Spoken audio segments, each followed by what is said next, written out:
Hey, everybody out there in TikTok world, Mullet and Chops and Joey Joe. Joey Joe Jojo. Hey, hope you guys are having a wonderful New Year. I feel like Happy New it's Year's. Happy New Year's. I feel like it's been a little bit, hasn't it? Couple weeks, man. It feels like at least a week and a half. Sorry, guys. Life. Life happens. Hey, does it come through on your screen fine? I'm still waiting for it to show. I just now got the live notification, clicking it. There we go. Make sure we have some chat going on. I can hear us just fine. Yep. Does the video come through good on your side? Think so? All right. See, I think I'm only seeing like the top half of my head, though. Oh, is it? Let me see if I can adjust the camera. See, on mine it comes through just fine. Do you want me to bring you up a little bit? No, I think I just fixed it. Did you? All right. Yeah. Well, there you are. There we be. All righty. World. Happy New Year, like I said. So tonight, we've been talking about this several times in our chat. When we've been playing Baldur's Gate, a few of you have chimed in and said, hey, it would be awesome if we could figure out how to play D&D live on TikTok vis-a-vis chat. So Joey Joe and I have been talking about it, trying to figure out maybe exactly how to do it. And I think we have a good format in place, mostly credited to the man down there. Joey Joe. This is a sample. This is, early concept. We want to change a couple of things probably going down the line, but this is the path of least resistance to being able to play tonight, which is what we wanted to do. Yeah, exactly. So while we are calling it Dungeons and Dragons, and we both play quite a bit, we're doing a modified version tonight. And by modified version, I mean we are heavily modifying D&D to make it more easily done through chat. So I'll give an example. First, we're going to come up with some scenarios where you guys, you all in the chat, are going to be able to decide the action that the player takes. For instance, you come down a path of the road and you can either go to the east or to the west. I'm going to throw a poll up, and you guys are going to use that poll to decide whether we go to the east or to the west. Hey, SFG, how's it going? Carolyn, how's it going? We're playing, we're playing live D&D tonight. We're going to try and make this work. Joey Joe and I. Play with us. Yeah, play with us.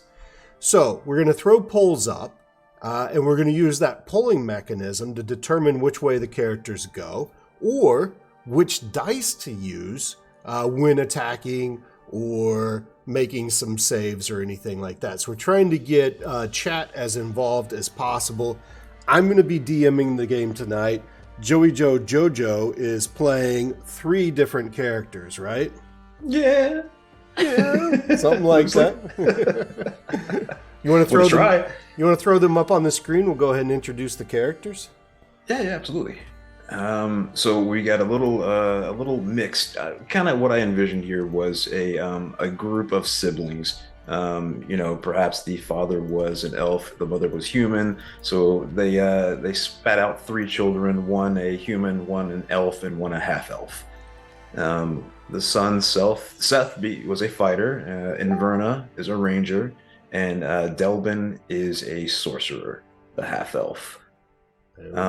And again, kind of a refined character sheet clearly here. Yep. Just kind of only what we need. And then down here, you'll see this is kind of where you guys can chime in too. Let's say Seth was attacking. He can throw up a quick poll. Which one of these 4 attacks do you want to do? How do we attack the situation in front of us? So again, we hope to bring you guys into it. Exactly.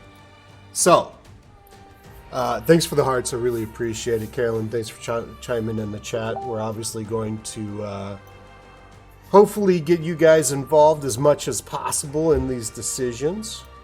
Let me just adjust this map a little bit so that everybody can see what's going on. There we go. Alright. So, I gotta turn this music down. I can't hear myself over it.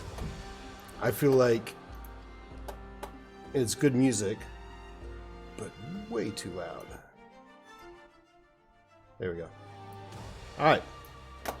Now, like every good D&D campaign, this is going to start in an inn. You can't start a D&D world or campaign or adventure without being in an inn. It's like classic D&D. If you ever sat down to play, DM already tries to figure out how this group of adventurers has come together. You need some sort of backstory. We're skipping a little bit of that for the sake of being able to do this within the next 2 hours. We're going to skip a little bit of that. As we mentioned, Joey Joe's already come up with a backstory. So, let's begin. All right, Joey Joe. Your team has entered into the town of Greenhaven.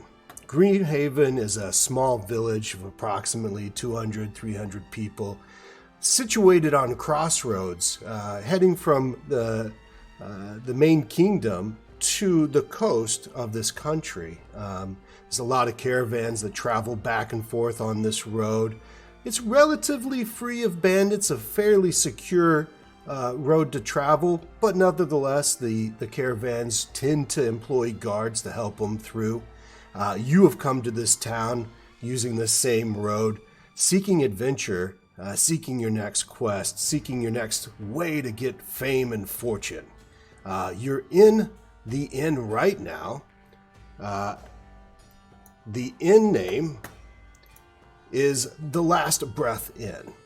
The inn is approximately 2 stories tall. It's one of the largest buildings in this village, and it's frequented a lot by the caravans. You notice that it's a pretty boisterous night with lots of folks coming to and from, lots of drinking, and the waitresses seem barely able to keep up. What would you like to do? Well, I'm looking for any type of an open table, maybe a place to take a rest for a moment. Yeah, absolutely. You enter in the room and manage to find a table sort of off to the side that's not too packed. And manage to wrestle through the crowd and get over to the table. Beautiful. Well then, yes. Seth, the biggest of the group, will help kind of muscle the way through the crowd over towards the table, and then Inverna and Delvin will have a seat and begin to try to flag down the first person they can make an order with, I suppose. Thanks, Carolyn. Appreciate the comments in the chat. I love it. Seth is the fighter, correct?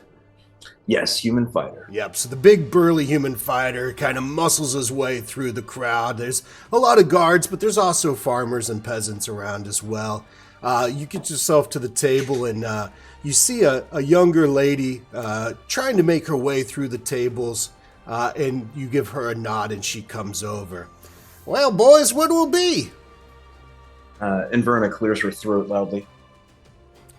Thanks, Carolyn. I really appreciate that. Oh, excuse me there, miss. Sorry about that. What do y'all be having tonight? Round of drinks and whatever the special is for the night. Well, we call that the last breath. That's our drink at this tavern. That sounds adventurous. Well, let's do it.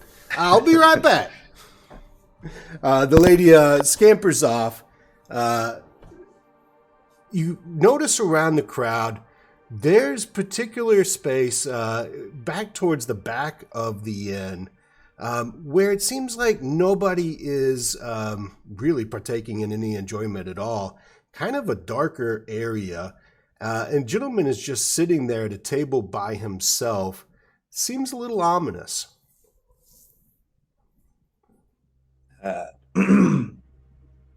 Well, I'm going to say that of my 3, Inverna, the ranger, is probably the one to put eyes on him first. And she'll probably nudge Seth with her boot and kind of just give a nod in that direction, and he'll turn his shoulder and look that way. Devlin, however, pulled out a lute or perhaps a something to strum on for a moment, and is leaned back in his chair with an instrument, playing a little tune. Which one is Devin? Or which one are you sending to the... No, nobody's going over. Seth is just kind of, and Verna and noticed him and pointed him out to Seth, the human fighter, who looked over his shoulder to peek at him. Meanwhile, Devlin, the half-elf sorcerer, was just playing a little tune on his instrument. Okay. Yeah, you observe for a little bit. You notice that the innkeep nor any of the ladies that are serving the tables go anywhere near this table. And all of the patrons of the bar seem to keep from watching it. They're not looking that direction at all. Okay, when the waitress comes back, I'll just put a piece of silver or two on the table and just ask who's the one in the corner.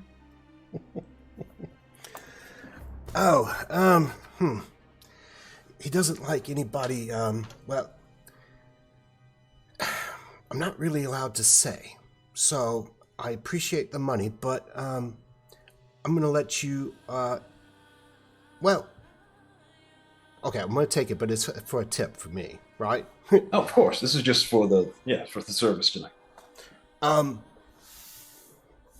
I'm not allowed to say. So, how about this? You double that, and I'll let you know. I'm going to ask in a -1 charisma sort of way. I'm going to shove 2 more silver over and say, deal. Sounds like a good deal to me. All right. So, like I said, I'm not, and I don't know why my voice has gone from Southern to English. The people in the chat are probably wondering that too. But she has changed her accent because I didn't like the Southern accent. All right. So, that right there is Duke Farrington. He doesn't want anybody to know who he is. He comes here sometimes and, well, I'm not really sure what he's doing, but he's trying to keep his presence unknown. However, everybody knows that it's him. It's really weird. I don't even know what to think of it. Interesting. Thanks, Carolyn. I hope you have a wonderful evening.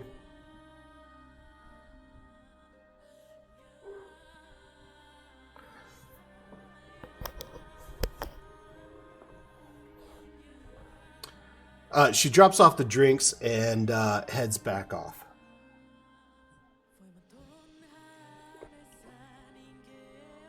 Okay. Yeah, and Verna then kicks her brother Seth, growing impatient, who gets the drift that he wants him to go over and do something.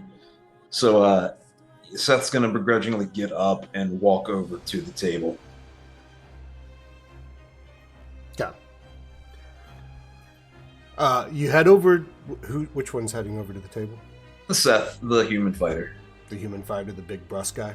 Yeah. Okay. Seth heads over to the table, and you see that this gentleman has got his cloak over his head, and he's, he's trying to, he's just got this air of ominous, like, dark kind of energy about him. No other way to describe it. I mean, it's like the life of the inn goes away the closer you get to his table. But you can tell that he's very well dressed, even though the cloth or the cloak is kind of dark and menacing. It is fine cut. And you can tell that it's definitely a man of means and wealth. The man looks up at Seth, looks up at you, and he goes, sit down. Sit down? Is that what he said? Sit down. Oh, okay. He said, I sit down. You look like the adventurous type.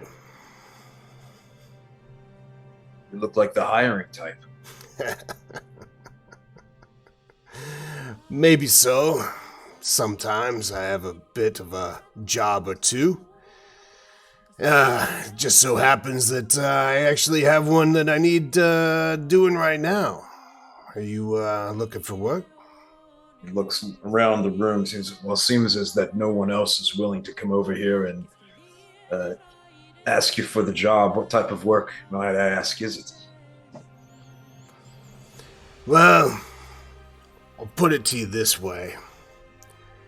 You see those people over at the other tables there that are working with the caravans? Sure. Yeah. They make decent money going to and from, back and forth the coast and the kingdom there. And it's a pretty posh life for them. You know, they make their coin and they go back home to the missus, and that's what they want out of life. This isn't that kind of job. This is the kind of job that can really propel your career forward, if you know what I'm saying. Well, little tasks are not what we're interested in at the moment anyway, so this sounds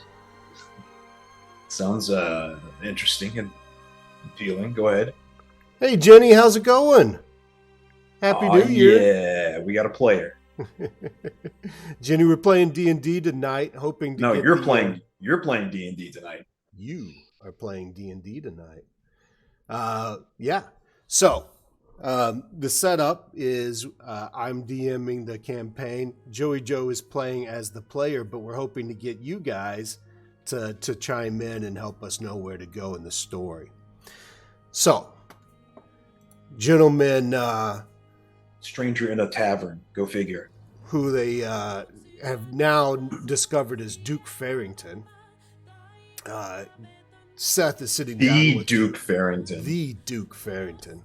Thank you. The Duke says, yes, well, it's no small task, but the pay will be well and good. And, it's the kind of task that you could start to build your fame and fortune on, if you know what I mean. It's something that you'll be able to parlay into future endeavors should you succeed.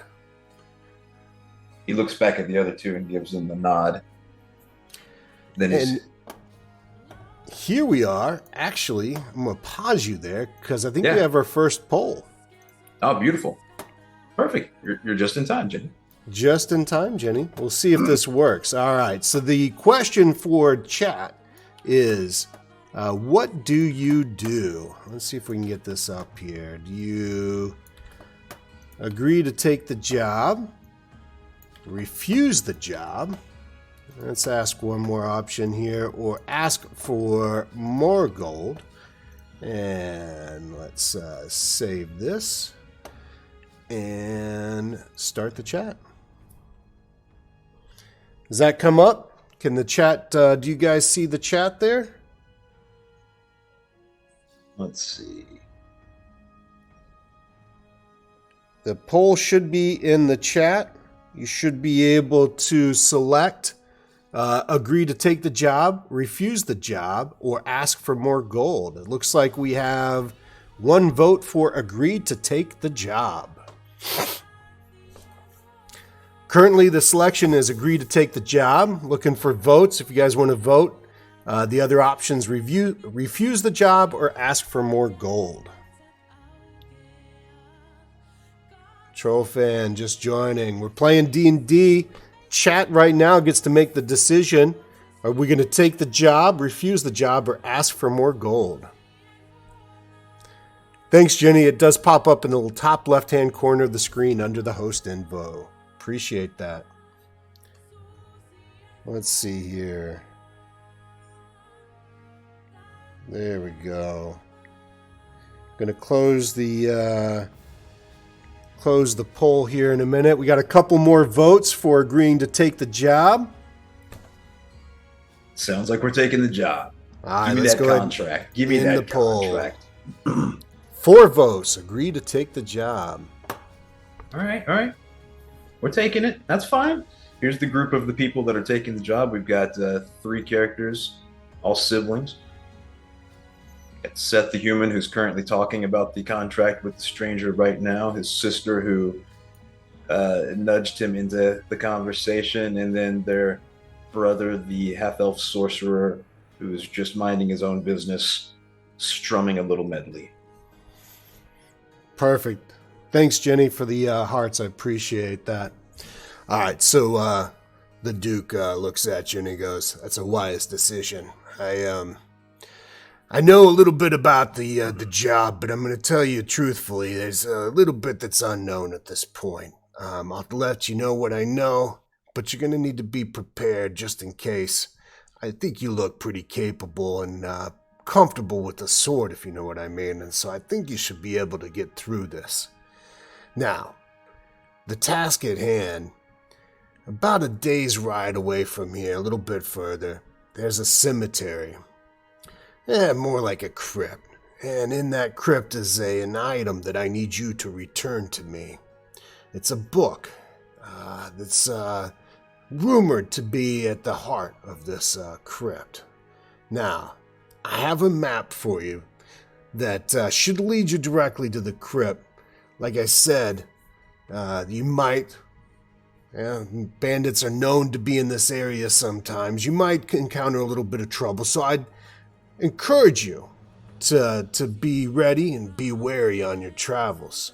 I'll be waiting here at the inn in about 2 or 3 days, and when you get back with the book, I'll give you 100 gold for your services."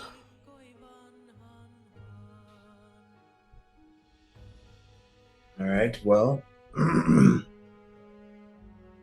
how much resistance should we expect along the way? I mean, 100 gold does sound nice, but that would also depend on the risk, I suppose. Now, doesn't. Like I said, the risk it should be minimal. There might be some bandits in this area, but you look quite comfortable and capable of taking care of them. I think 100 gold is perfectly suited to your services for this. And hey, Jenny, thanks for the share. I really appreciate it. He slides over a scroll, a map on the table, and he says, find your provisions and what you must, and I'll see you in 3 days. Very well. He gets up and then returns to the table and shares the information with his brother and sister. So, the tavern, lively, boisterous place. You do see, you notice that the Duke, after a short period of time, leaves out the back of the building. And quickly, a group of people that have been waiting on a table go and fill up that space. Music is going. The last breath, the drink that is made this inn famous, burns a little on the way down, but it's doing the job. You're feeling nice and mellow. Very good, very good. Well, then we'll just seek a place to sleep for the night, or to book the room for the next couple of nights, I suppose, whatever time we need to pass. And then I suppose any basic provisions, things like that, will be the first goal for the morning. Yep, so just as a reminder, you have 3 days to make it back with the book. With the book. Okay, I thought he said before we need to leave to get the book. Gotcha. No, he said he'll meet you back at the inn in 3 days. So it's a little bit more than a day travel to this crypt, according to the conversation you had with him. Day back, a day for rough errors or whatever. Yep, exactly. Gotcha. Yep. So he'll meet you in 2 to 3 days. So that gives you a little bit of time, but you definitely don't want to hang around the town for 3 days. You'll miss your commission. Lucky for us, it's still early in the day. We'll finish up, pay our meal, and did he leave us any type of a map or any type of general markings for the area or anything, or was there anything that... Yep, that was the scroll, the map scroll that he handed you. Okay, beautiful. Okay. Yep, he handed you the scroll map. Gotcha. Well, then I'll slap that down on the table as we're finishing up, and we'll chart our path and finish up and make way out. Forrest, I appreciate the share. Thank you very much for that. Yeah, absolutely. Appreciate you guys. Betty, the waitress, she comes back over and she says, "Oh, so you spoke to him. How was he?" She's very curious. That's friendly. That's very friendly. Huh. I wouldn't have thought it. All right. Well, would you be needing a place to stay for the night? No, not tonight. Thank you. But we will be back in just a couple of days, and I'm sure we'll need a rest at that point. Well, excellent. Well, I hope you have a wonderful evening. And bid you adieu.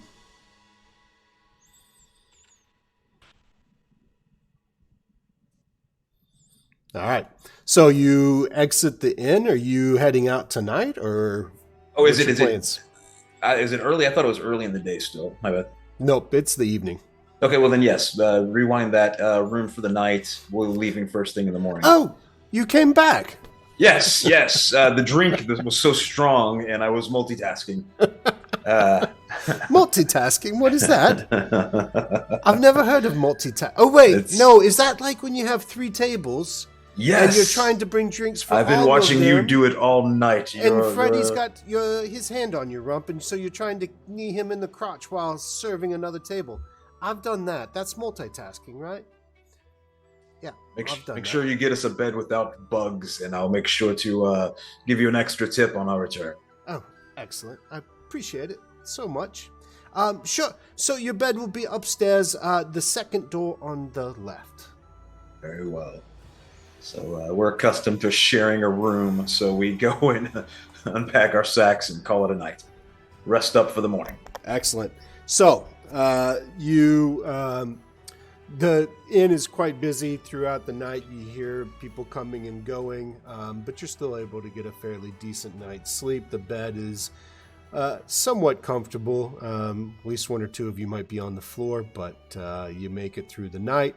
Wake up the next morning. Anything you want to do before you head out of town? Nope. I want to make that money. Excellent. All right. So you start heading down the path. Now you're off of the main road. So again, the main road itself is heading from the kingdom, the capital of the kingdom, out to the coast.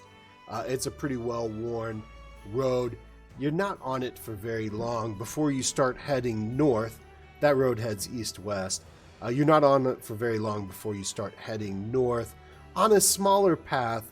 It's roughly maybe big enough for a cart or 2, but it's definitely not large enough for wagons or major thoroughfares. So you head up on the path, and after about 4 or 5 hours of walking, it's close to lunchtime, maybe a little bit past, you come to a fork in the road, and it's not on the map. You've been following this map, you think, fairly diligently. You come up to this path, this fork, and you notice that the fork is just not on the map at all. And we're actually going to do another poll here. Really quickly. Verna wants to think back with her ranger skills if she's ever walked this path before.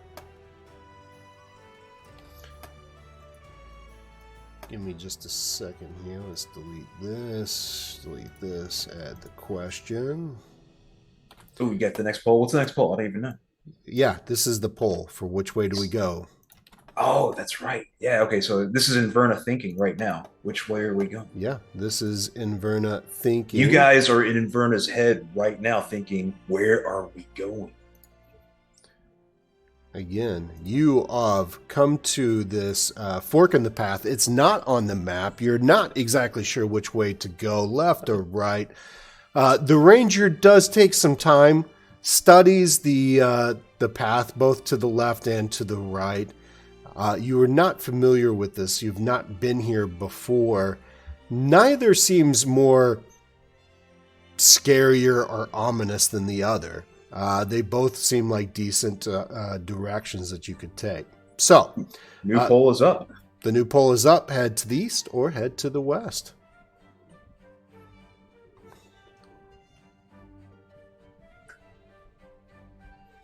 Again, we're trying to figure out which way do you guys want to go, east or west? The poll is up. It's in the top left-hand corner. Which way am I going, east or west? Which way, east or west?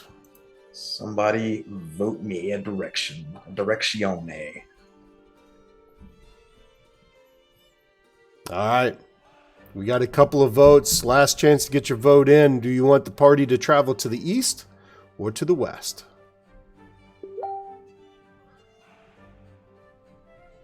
All right, let's go ahead and... Derek says to the east. Okay, we got the last vote in. That's 3 for the east. Thanks for the heart. I really appreciate that, Derek. All right. So, the party spends a couple minutes checking out this fork in the path, scratching their heads, looking at the map, trying to figure out which way to go. There's not really any way. Eventually, Seth just looks at the rest of the party and says... The east. East it is. So, the party starts heading off to the east.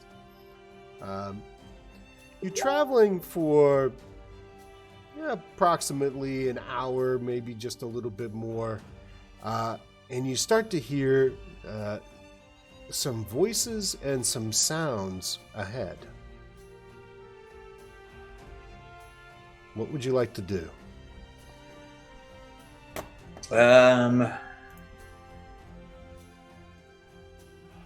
Well, whoever hears it first, probably Inverna, being a ranger, makes a hand motion for everybody to quiet down, and she starts creeping up to investigate. Derek says investigate. I like it. Good thinking. Let's get a dice roll on that investigate there. Add in your wisdom for a perception check there.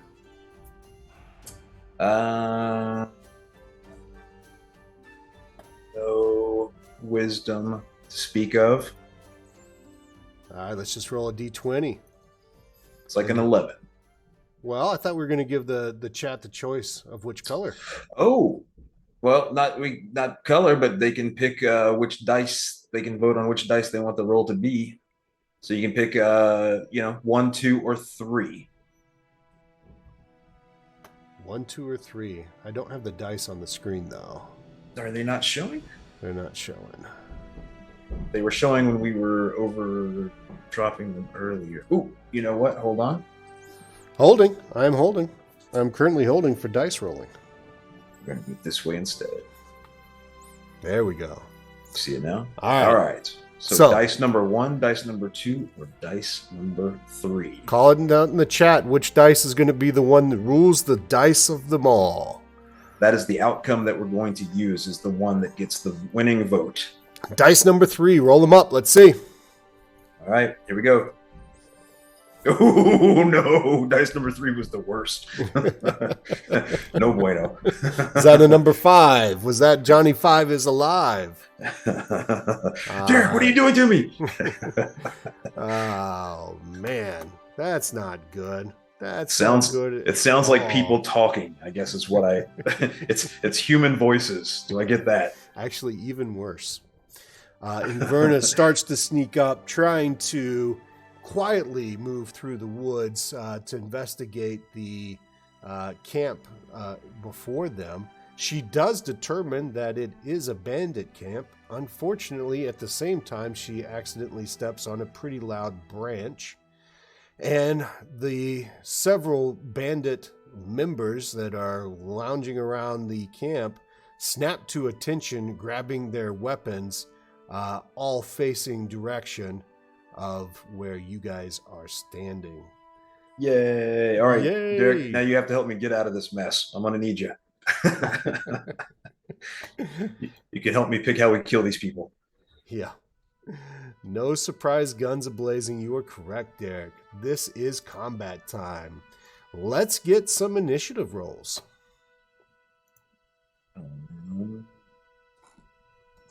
All right, I've got 3 20s in front of me, so they'll just correspond with the 3 people in front of us. Actually, no. The chat gets to pick which dice is the... We're going to do that for each person's initiative? Nope. You guys are all rolling on the same turn. Gotcha. Okay. We're keeping this easy. You guys are going to go on the same turn, and the enemies are going to go on the same turn. I like it. All right, so which dice is going to be our initiative roll outcome? It's a +3 to whatever we roll. So dice number 1, dice number 2, or dice number 3? You guys roll it. Tell us which one. Number 2 it is, Derek. All right. What do we got? Roll them up. Roll them up. Oh, 20! Woo! All right. Oh, my Lord. Look at that. Thank you. Thank you. You redeemed yourself, sir. Except for I rolled a 20 as well. Uh-oh. However, your initiative beats I got a mine. +3. Okay, yeah. Let's get that combat map up here, will you? Let's do it. Boop. All right. You are now able to see, all 3 of you are able to see that there are, let me make this a little bigger for everybody in chat. There are 5 bandits milling about the camp. Well, they were milling about the camp. Now they are all grabbing their arms, ready to attack. You notice that most of them are carrying swords. Leather armor, kind of burlier guys. You could tell that they look like they know what they're doing with their weapon, but they are also, lifelong bandits that live in the woods. One of them, a little bit gruffier and taller and more muscular than the rest of them, says, "Hey, what you doing over there? Boys, get him!" Pointing directly at Inverna. That's the one with the eye patch in the middle there. Just Yep. You guys, do we have tokens for you here? Yep. And Verna's right down there at the bottom. Yep, that's exactly right. Why don't you put the 3 of you right down there? She was just creeping into the frame, but I'll move everybody else just up to. Yep, there we go. That is fine. All right. And it looks like it would probably take a double movement to get to anybody. I don't think anybody's going to be in range for a movement and attack. What are you talking about? I got 2 ranged people. Well, that's an option. What's the third in the party? The Let's third... see. We've got a human fighter. We've got a elf ranger and a half-elf sorcerer. So let's just go. Let's start with our human fighter. How about that? You make the call. What are the attack options there? The screen is kind of focused. There you go. We've got a sword attack, a shield bash, a shove, or an intimidate. So I guess we can run up with him, and intimidate's really the only thing we can do this turn. So maybe we'll let chat vote on his attack next turn. Sure, let's do that. All right, so we'll move Seth up. He's just going to kind of run right up in here. Yeah, if he's moving in double movement, though, he is going to get right up in front of whoever he wants to be in front of. He's just not going to be able to take a swing. Gotcha. So he'll run right up on him here, and then he will use his intimidate. All right. And he will try to frighten the group. He's just going to run up there and say, "I'm going to murder every last one of you." Ooh, scary. Let's see here. We have on a DC 14 so Seth, the human fighter, runs up at the apparently main bandit thug, yelling. What's he yelling? I'm going to murder the lot of you. Yelling like a lunatic. The bandit guy actually takes a step back. He was not expecting to just be charged like this. Takes a step back and actually falters and loses his main attack for this round. Yeah. All right, Inverna, your action. Inverna. All right, so here's where everybody can chime in. She's got 1, 2, or 3 people. We're going to do a bow attack. We're going to do an entangle spell, try to entangle the people. Or we're going to mark somebody with Hunter's Mark. So just to give you an idea of what those things do, bow attack's just going to be a normal attack with the bow. Pretty decent chance to hit. Damage is 1d8. An entangle spell is going to limit the movement of the opponents that are on the map there. And the hunter's mark is going to give her advantage on her attacks against that bandit going forward. Plus extra damage. So, chat, chime in. 1, 2, or 3. Derek says, let's try to entangle the man in the back so we can soften the ones closest to us without interruption. All right.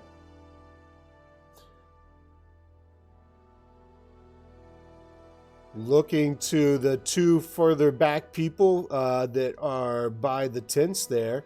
Yeah. Inverna calls upon the spirits of the trees around her, channeling her awareness of nature, and asks the earth to grow and entangle those 2 opponents with roots. The roots start to push up through the earth, wrapping around the legs of the bandits. They're going, what? And they roll poorly. Let's see here. They roll poorly. Let me just check their character sheets real quick. Yeah. They do not make the spell save this turn. And you notice that the roots are able to grab onto them pretty tightly. They are not moving. Nice. She's going to just move up slightly too, she's going to rotate. She's rotating. Perfect. Oh, no.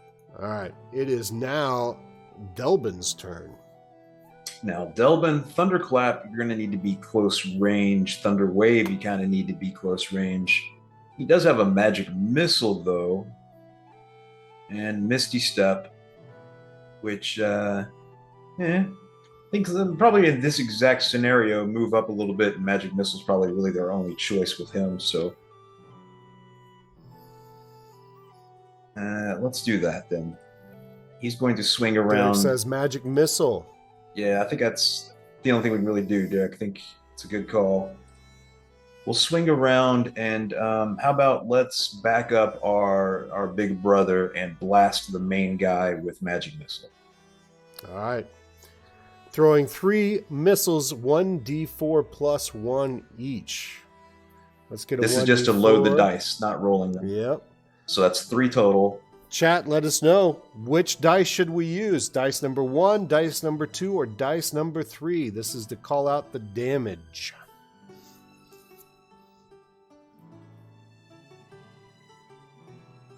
Dice number 1, dice number 2, dice number 3. Derek says, let's roll on 2. I said triple twos. Triple twos. Ha! 2, 2. 2 for 2. All right. So 6 damage total. 6 damage. Well, it's plus 1 for each of those. Oh, yeah, you're right. 9. DM's got your back here. 9 damage. 9 damage. So, you see, Delbin sneaks back to the to back up behind Inverna, lets loose a flurry of magic missiles. They each hit the main bandit right in the chest. He's already been taken aback. I gotta stand up for this. He's already been taken aback because of the loud intimidation and the charge from the fighter. And now he's gone, getting pelted by the magic missiles. Yes. And he looks at what's his name, Seth, in front of him, and he tries to take his sword. He's going to swing, but he just doesn't have it in him this round. Being taken back from the charge and the magic missiles, he has lost his main attack turn. We have 2 people that are in the thick of the entanglement. They are not able to attack this round. They don't have bows and arrows on them. Instead, they have swords in their hands. You could see them fighting to break away. Hacking away at the roots at their feet. Yep. Derek, you are doing pretty well so far. However, we have the 2 at the bottom. And it's their turn. their turn, and they are both going to converge on Seth there in the center. I believe he put himself closest to them. The first bandit is grabbing his sword, and he's coming up. He's just picking it off the ground, and he's charging at Seth, and he's just taking this large, sweeping overhand thwack down on him. Is it the first guy which one did you say, the closest one or the one up north? That one right there that you're hovering over right now. Okay. Yep. And it is a 15 to hit. Ooh, Seth blocks with the shield. Does he really? What's his AC? Big old 17. 17. Baby. What is that?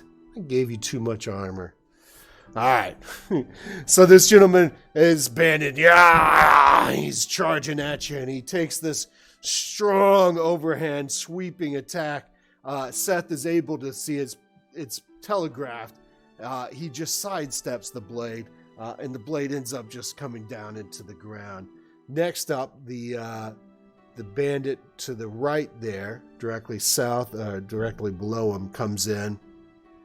He's got a sword, and he's, instead of trying to take an overhand hack, he's just making a straight lunge with it.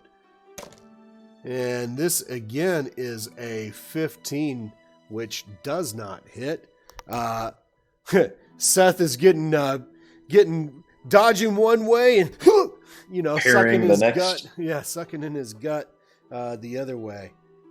And is managed to not be hit by either of those bandits. We are now to the top of your turn. Seth is able to go. Seth the man. Ooh, okay, now everybody can pick here. We've got a basic sword attack. Thanks for the hearts. Appreciate it.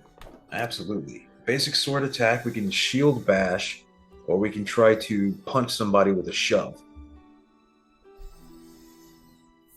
All right, so chat. We have a couple of different options.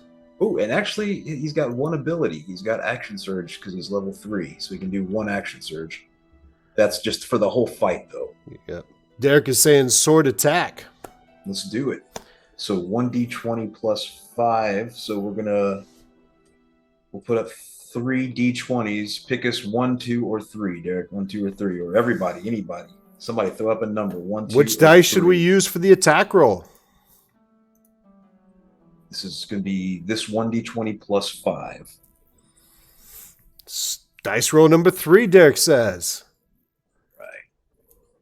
19 plus 5. Ooh, 24. Wow. Oof. Wow. Wow, wow, wow. All right, let's roll damage. Dice number 1, 2, or 3.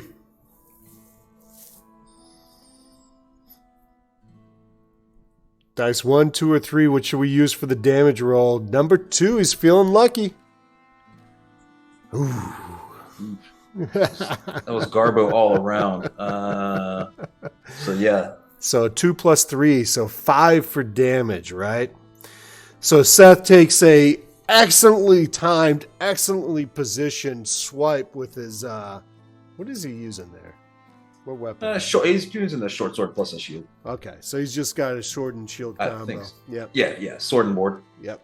So he takes a excellently timed, excellently positioned lunge with the sword, comes straight in at that bandit who's just been blasted with the magic missiles, and the sword actually pierces him in the midsection, but it is off to the side, and you can tell just didn't get straight into the heart or the chest like he was wanting to, and the bandit does take some damage, 5 damage. Nice. All right, and Verna's up next. She's already dropped the entangle. She can either put a hunter's mark on one of these guys or just pop another bow attack really quick. The hunter's mark, is it I don't remember. Now, the hunter's mark is going to erase the entangle, right? You're right, yeah, because it's a concentration. Spell. You're right. So we want to probably just bow attack with her, then I'm guessing. We don't need to drop a heal yet. Yeah, we are using very abbreviated D&D rules for this, by the way. We're trying to keep it moving. Yeah, try and keep this so the chat can chime in. But in actual D&D rules, the entangle spell is a concentration spell. So if you were to lay a Hunter's Mark down, which is also concentration, you'd not be able to do both. So we're going to do a bow attack, which is 1d20 plus 7. I just need to know, chat, dice 1, 2, or 3, which is the 1d20 that we're rolling with.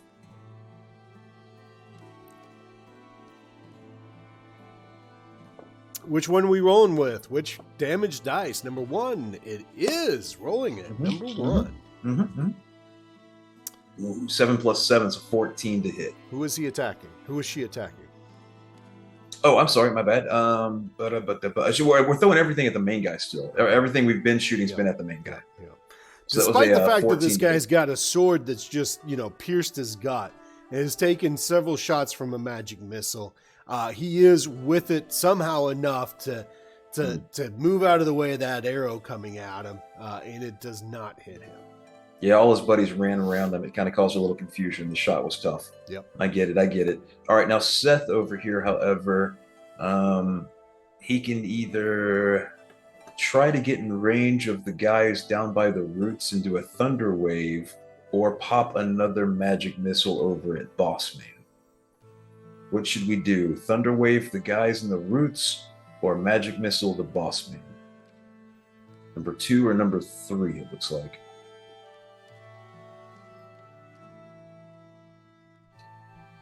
Option is Thunder Wave, Magic Missile. Thunder Wave it is. Thunder wave? All right. Let's try this out then. We're going to move. Boy, I don't. If I move here, can I get the one that's kind of like above me and below me? Like 12 o'clock and 9 o'clock? I don't know how that's. You'll be able to get the 2 up top that are in the roots. Okay. As long as I'm just trying to get 2 people is all I'm trying to do. Yeah, you'll be able to get the 2 above you that are in the roots. All So right. it's a con save 15 for these 2 guys. Yes, it is. All right. Huh. They actually both rolled and succeeded on their save. Okay. Well, it's going to be half damage on save, so that's worst could happen. So 2d8. Nope, we gotta call it. Oh. Well, it's just 4. Okay, let's see. The damage is 2d8. Well, how can we call to roll 2 dice, though? I think we should just call the 20s, maybe. Put the damage up. Dice 1, 2, or 3. Add a third dice in there. All right, 1, 2, or 3. Which one should be the damage dice? 1, 2, or 3? Number 3 it is. All right, roll it. Oh, nice. Seriously? Yeah, baby. I thought I was going to win on this because I was just going to double the dice, and I figured you're going to roll like a 1 or a 2, and then I was just doubling 1 or 2. Thank but you. now I have to double an 8. I like your way. I'm not happy way. with this ruling. I I'm like your going way. back. Nope, your way I'm is the going way. back on myself. Your way is the way. This is the way. Half of 16 is 8 damage. All right, so be it. Somehow, even though they saved on this... They were too entangled by the roots to get pushed, so they just got hit by the blast. You ever see like a tree in a tornado? That's these guys. They're like that famous meme or video or whatever, the guy in the hurricane with the American flag, you know? Yeah. Paul. Yeah. All right. So Like Delbin comes up and manages he's the ranger, right? no. He's the half elf sorcerer. Did a thunder wave. Okay. He pulls upon the power that courses through his own bloodline, drawing forth all of the energy, the magical energy that he can, and releases it all in one kind of concentrated spell, Thunderweave. This momentous blast of energy hits both of these bandits. As Joe said, they're being held by the roots, and that actually ended up helping them stay on their feet and not get blasted back. However, they did take damage. You could tell that their ears are ringing and they're, one's got a little blood coming out of his nose from this, all of this extra damage that they took. All right. We're at the top of the order. No, we're over to the bandits now because you guys all three, 1, 2, 3, have gone. Ringleader has been just walloped on. You guys have hit him with both sword attack and magic missiles. He's sneering in disgust, and he's looking at Seth, and you guys are about on eye level with each other, and he just lets loose this ferocious roar. And he's got this long sword with him, and he just comes in just with like a haymaker with it. And he rolls. He does roll a 17. We'll take it. Is that hit? Yeah. All right. 4 plus 3. 7 damage. Okay. 7 damage. Gotcha. All right. Next up, the 2 bandits that are next to him are going to take their actions. They're both, again, within sword range of Seth, so they're going to wallop on him. Wallop a dollop, baby. Do it. First one actually hits. Okay. Oh, this one actually does a little bit more damage. Let me go over here. That is 5. 5 more? Mm-hmm. Okay.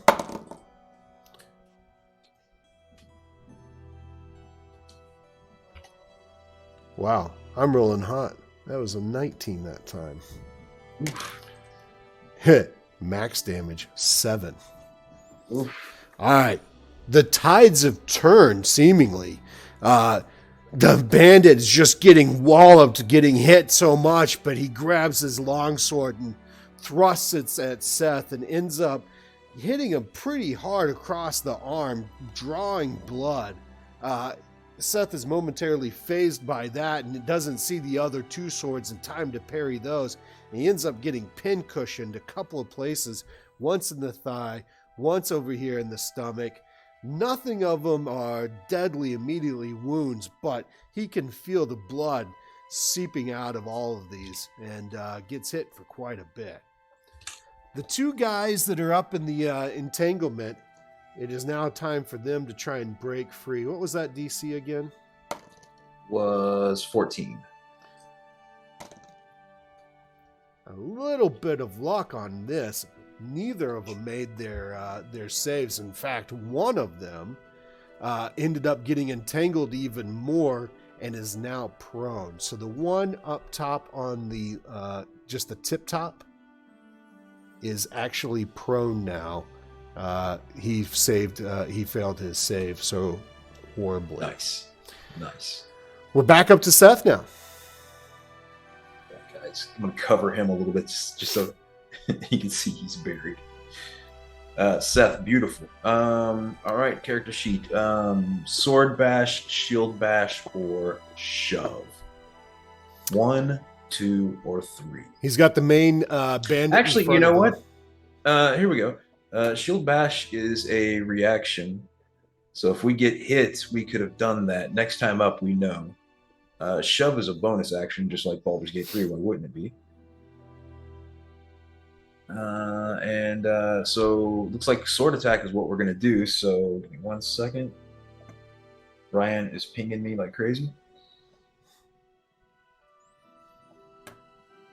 All right, we have 3 d20s, 1, 2, or 3. Which this is our one sword is the attack. sword attack? Which one should we take? Tell us in chat which one.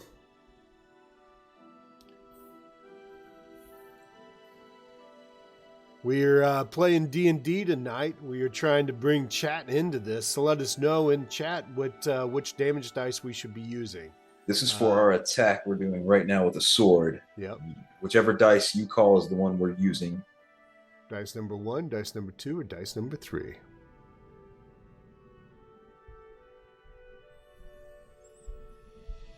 All right. Let's go ahead and use number 1 on this one. Roll them up. It's going to be a 7, And then that's plus, what, 7 plus 5? All right, 12 to hit the bandit. Does not hit. All right, tell you what, we're going to go ahead and burn our action surge for this round.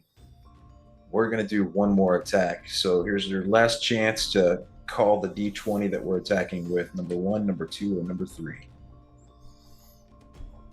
Let us know in the chat which one. Dice number 1, dice number 2, or dice number 3 is going to be the one that we use for the damage. All right, option number 2 is called. Oh, 16 plus 5 is a 21. 21 hits. Let's roll some damage. Okay, what is that? A D10s? D10 for his sword there. All right, dice number 1, dice number 2, or dice number 3 for the damage. Which one should we do? Call it out in the chat.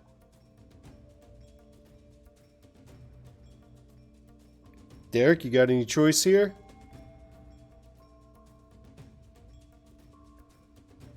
Anybody want to choose which dice we're going to use for the damage here? All right, Mullet says number 3. Going with number 3 on the damage. 5.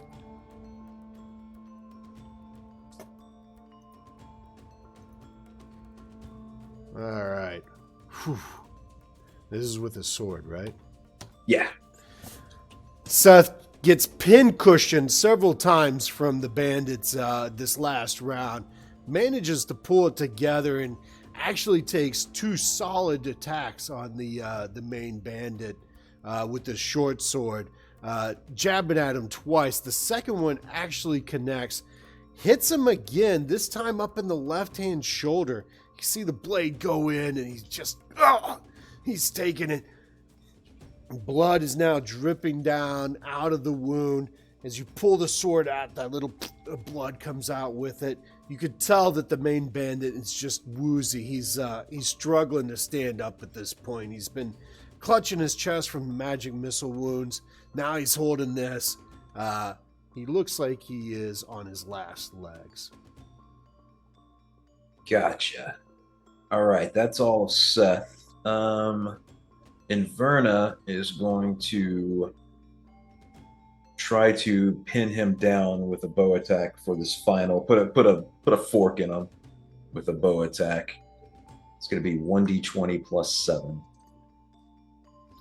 And here, let's move this combat. Yeah. Now put the dice back up. Let's give chat the chance. 1, 2, or 3? Which dice? If you guys want to pick which dice is the damage dealing dice, that's the one we're going to use for the attack roll. Whichever outcome is the one we're going to go with. All right, let's go with number 1. Oof. That's ugly all the way around. It's just a 10. Yeah, 10 does not hit. This guy's on his last legs, but by some miracle, the arrow just misses, grazes over past his ear. He hears it go past, but does not connect. It is Devlin's turn. She's going to slightly position herself up here on the wagon. Devlin is going to shoot 3 magic missiles. He's going to hit 1 to the main guy, and the other 2 to the guy directly above him, closest to him. All right. 3 magic missiles coming in. Coming in hot. Go ahead and roll number 2 on that. Oof. So 2 damage on one and 4 on the other? Yeah. Who was the other one you said? Directly above him. The entangled guy. Got it. 12 o'clock. Yep. All right. 2 on Captain, 4 on Milford. Devlin pulls from the magic energy that courses through his veins and releases 3 magic missile bolts with his hands. You see the missiles just hurtling through the air. One connects solidly with the bandit leader, who's just been on his last legs, clearly woozy from the blood loss and the damage that he's taken so far. This energy absorbs into his skin, and you see his eyes roll back up to the top of his head, and he Good night. falls down to the ground, clutching his chest and convulsing as his life leaves him. The other two missiles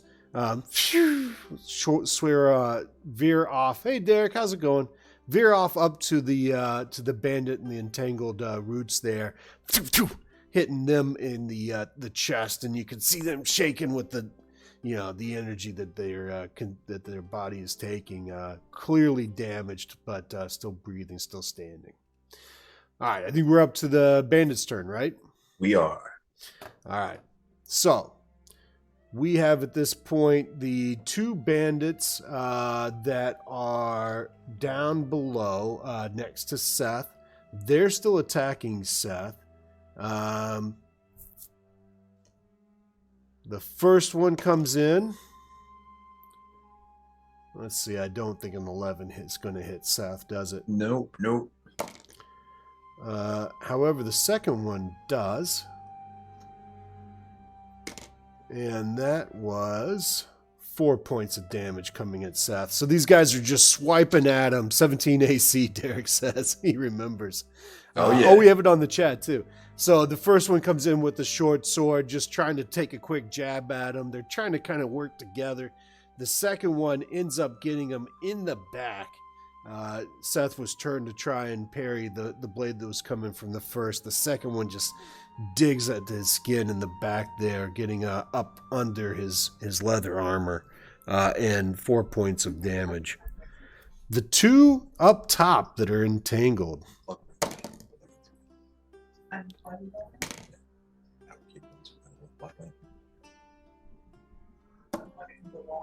No, in the back of the black lamp. So it's going from the wall to the lamp to the thing.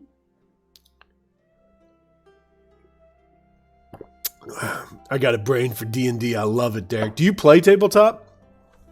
We've been playing since high school. We love playing D&D, something we've been doing for years.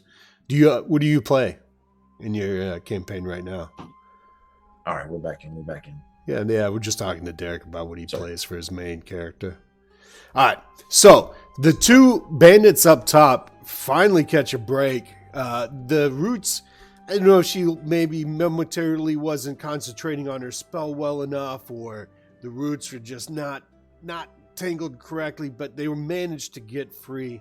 If we can pull the map up here, they both move forward and converge on Inverna right there. They're able to break free and move towards her.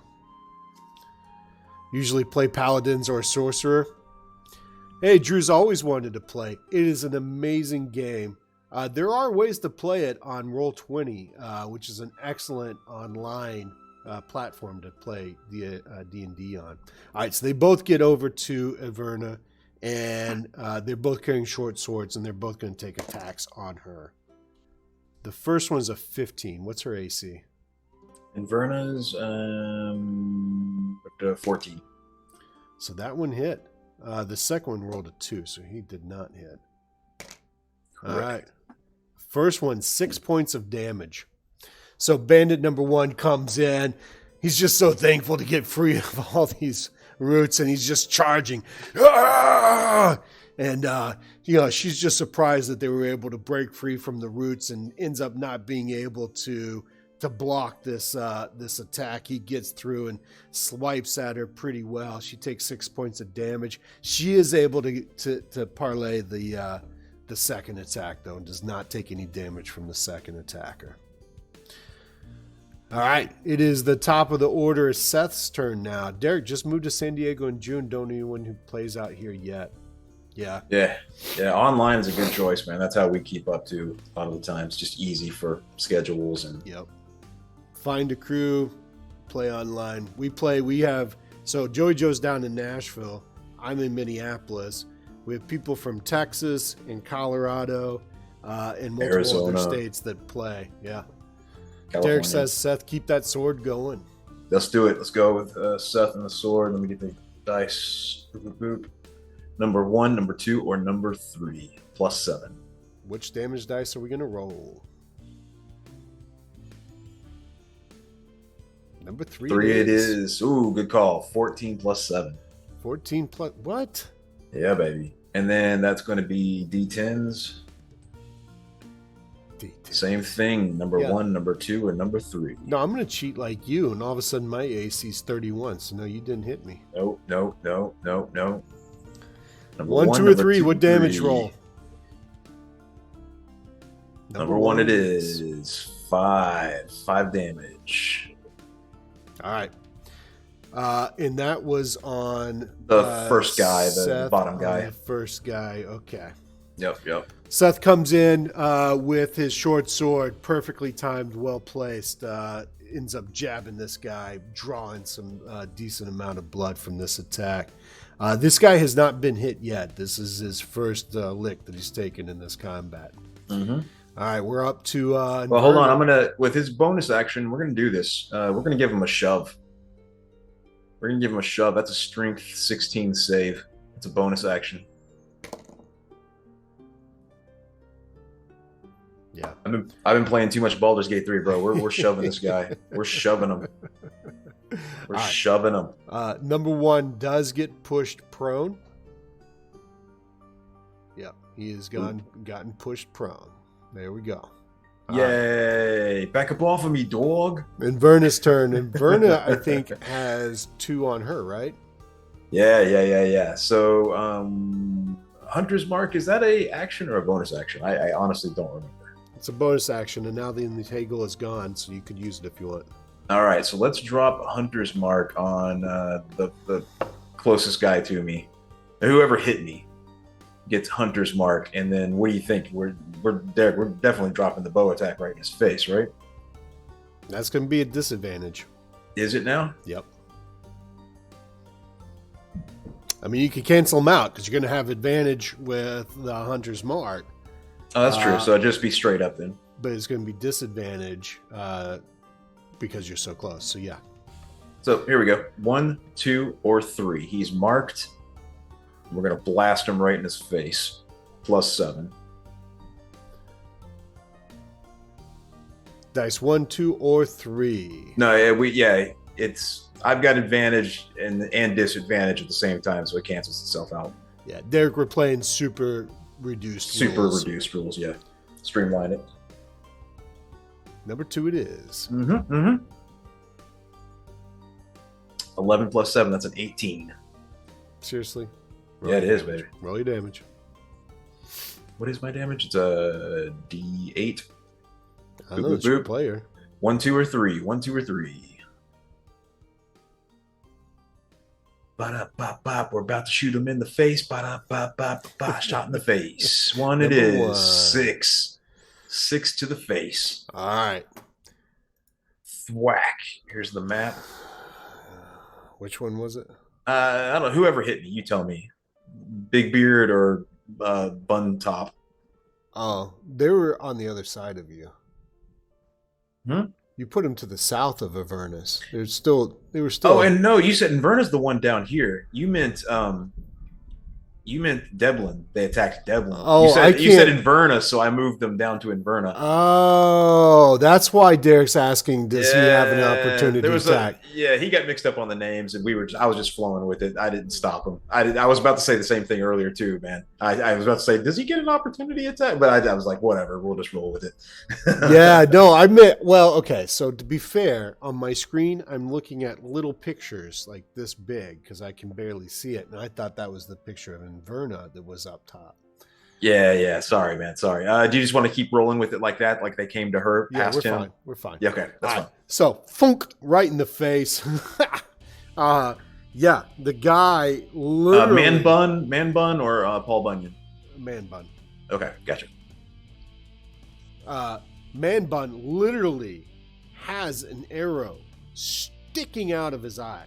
Right. Nice. The feathers just sitting there like this, coming out of his eye. Blood is gushing down his cheek.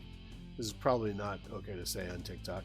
But he's somehow still functioning, although you can tell he's doing one of these, and at any moment is going to go down. All right. Devlin. Devlin just kind of ducked down as everybody ran around him. He now turns around and he's going to. What should we do?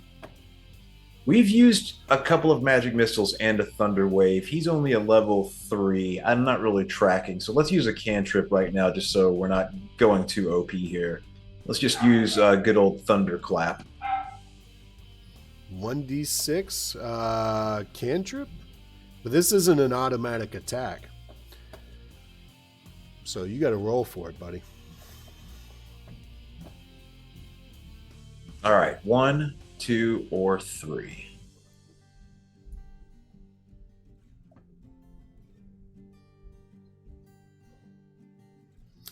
One, two, You or guys three. are picking the damage that we're using to attack with. Number 2 it Number is. 2. 17. All right, that is going to hit. 1d6 is the damage. All right, which d6 are we using for the damage? Number 1. Ooh, 1 for 1. Which one are you hitting?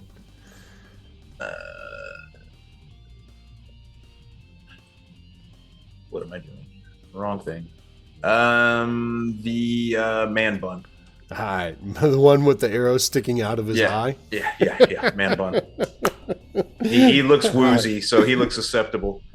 Again, drawing from that strength of magical energy that wells inside you, Devlin calls forth releases this crazy amount of power directly at Man Bun, who's in front of him. Man Bun, by the way, has an arrow jutting out of his eye and is pretty much like a chicken running around with his head cut off at this point in time. So sneezing on him is going to kill him. Effectively, this damage, this electric, this energy just flattens him to the ground, and you can hear audibly the sound of life just releasing out of him as he hits the ground. Is that everybody? We got an arrow. We got a thunderclap. Yeah. We got Seth. Who do I have left? I got You've 3 got bandits. 1, 2, 3 bandits. 2 on Seth, right? One prone. This one's prone. Okay. He's This going to one's move on me his. already. He's going to use his movement to get back up and move over to you. The other one is still there, and they're kind of trying to work in tandem. They're not the greatest fighters in the world, but you can see that they're looking to see like when each other's attack. Ooh, all right. This one is not pretty. We have, So they're both looking with each other. One faints a little bit, and the other one comes in and actually gets him directly in the back. Just this blade, slicing through his back. It was actually a critical hit. I mean, Seth feels it. This is not, even if he survives this battle, this is going to be one of those scars that he talks about at the bar for years to come. He ends up taking 9 points of damage from this. And the other one, one faints, the other one comes in, gets him in the back, and the guy who faints now follows up with his attack. Not a, these guys are pretty damn good fighters, to tell you the truth. This one is not able to connect as well as the first one, but he comes in with 6 points of damage. Yeah. So he just took about 15 points of damage on this. He's got 4 points left. Does he? Yeah. Yeah. So Seth is hurting. He's been getting walloped by these bandits. All right. We are up to Angry Guy down on Inverna. Okay. And again, he's got a short sword. He's trying to attack her. AC 14. Yeah, he rolled a 15, so he hits. Okay. My guys are fine. I spoke too soon. That's going to be 4 points of damage. He gets a decent attack in, but just there's not enough strength. He gets past your defenses, but barely nicks the flesh. 4 points of damage, a little bit of blood coming out. And I think Seth has got to get some traction here, figure out something. Let's do it.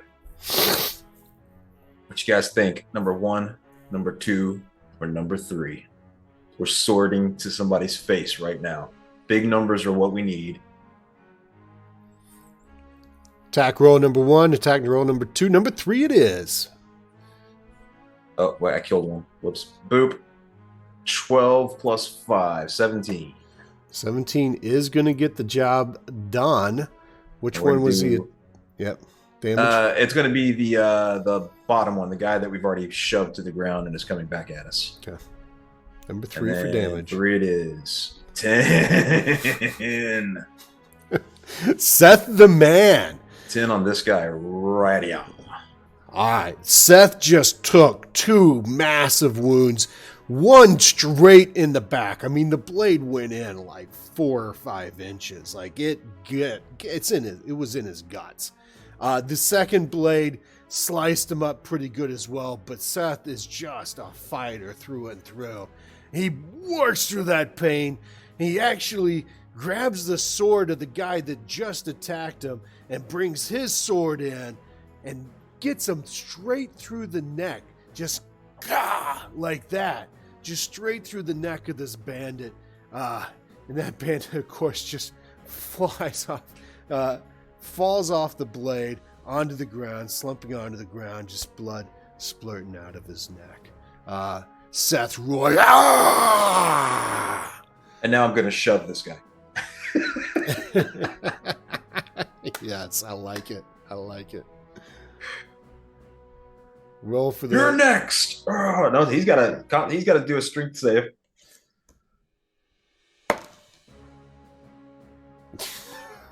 $16. He's gonna repeat a 16.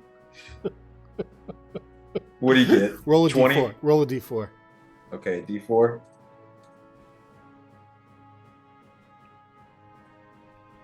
Three. 3. Okay. So Seth literally impales the guy through the neck with his sword, slink, pulls it out, looks at the guy that's still standing, shoves him as hard as he can. This guy goes pinwheeling back, ends up thunking his head on a log. I mean, just like is not prepared for this at all. And you hear the sound of his head just hitting that wood and cracking. Ends up taking 3 points of damage. Oof. He goes flying right over the table. Yeah, he crit failed fail on his save there. On a shove save. Yeah. Nice. All right. Inverna is up next. She needs to drop a heal on. Well, that's your call. I mean, I don't know. I think. Is Seth worth it? Is Seth worth saving? What do you think? What do you think, guys? Heal. Derek says heal. Yeah. 1d6. It's 1d6 per round. Healing spirit. I guess it's like a passive. Like I think we got to concentrate on it, and it stays up. So here, let's do this. You pick which of the d6 he's going to heal for. Number 1, number 2, or number 3. This is how much health our fighter is going to get back. Number 3. Here we go. 3 points. 3 points of health back. I'll take it. Anything's better than nothing. Anything is better than nothing. So this is a heal over time spell? Yep. All right. Seth takes can see he breathes just a little bit better. I mean, he was fighting back the darkness in his eyes. Even though he just did some amazingly heroic stuff, you could tell that death was creeping up on him there. All right. And then good old Devlin over here. What are we going to do? Misty Step really doesn't help us in this situation. We can You said you were out of spells in the last. Yeah, Thunderclap is pretty much really all we can do. So it's going to be a 1d6, or we got to do the 20 to see if he hits, I guess. Derek's got a good point, though. He says focus on the prone guy. Doesn't he have somebody in front of him, though? No, he's facing Inverna. Oh, that's right. Yeah. If you want to attack the person that's prone on the ground, I will give you advantage on that attack.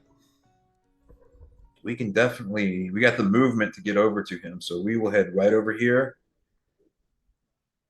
And, well, we would have to roll 2 d20s, right? Yeah, we're not going to call it out to the, just Okay. roll the best one wins. 14 plus whatever my modifier is, plus, Yeah, it hits. yeah, 3. And what's the damage? 6. Whammy, you guys pick it. Which d6 is going to be the damage of our thunderclap? 1, 2, or 3? 1, 2, or 3. Which one's the damage dealer? Number 3 Three it is. 3 points of thunder damage. Whammy on the prone guy's head. All right. Even though that prone guy is prone and he just got thrown the hell around, he is the most uninjured of everybody on here that's still alive. I guess there's 2 bandits left. He's the one that's taken the least amount of licks at this point. It is now the bandit's turn. The one in front of Inverna is been hit quite a bit. You could tell, hey, thanks for sharing. Appreciate it, Justin. You could tell Inverna has just been walloping on him. He's about to see his life ending here pretty soon, but he's got a few more attacks in him. He pulls up that sword, takes a swing at her, and she is, yeah, that's a 19. She is not able to get out of the way. But his energy has just been sapped from him.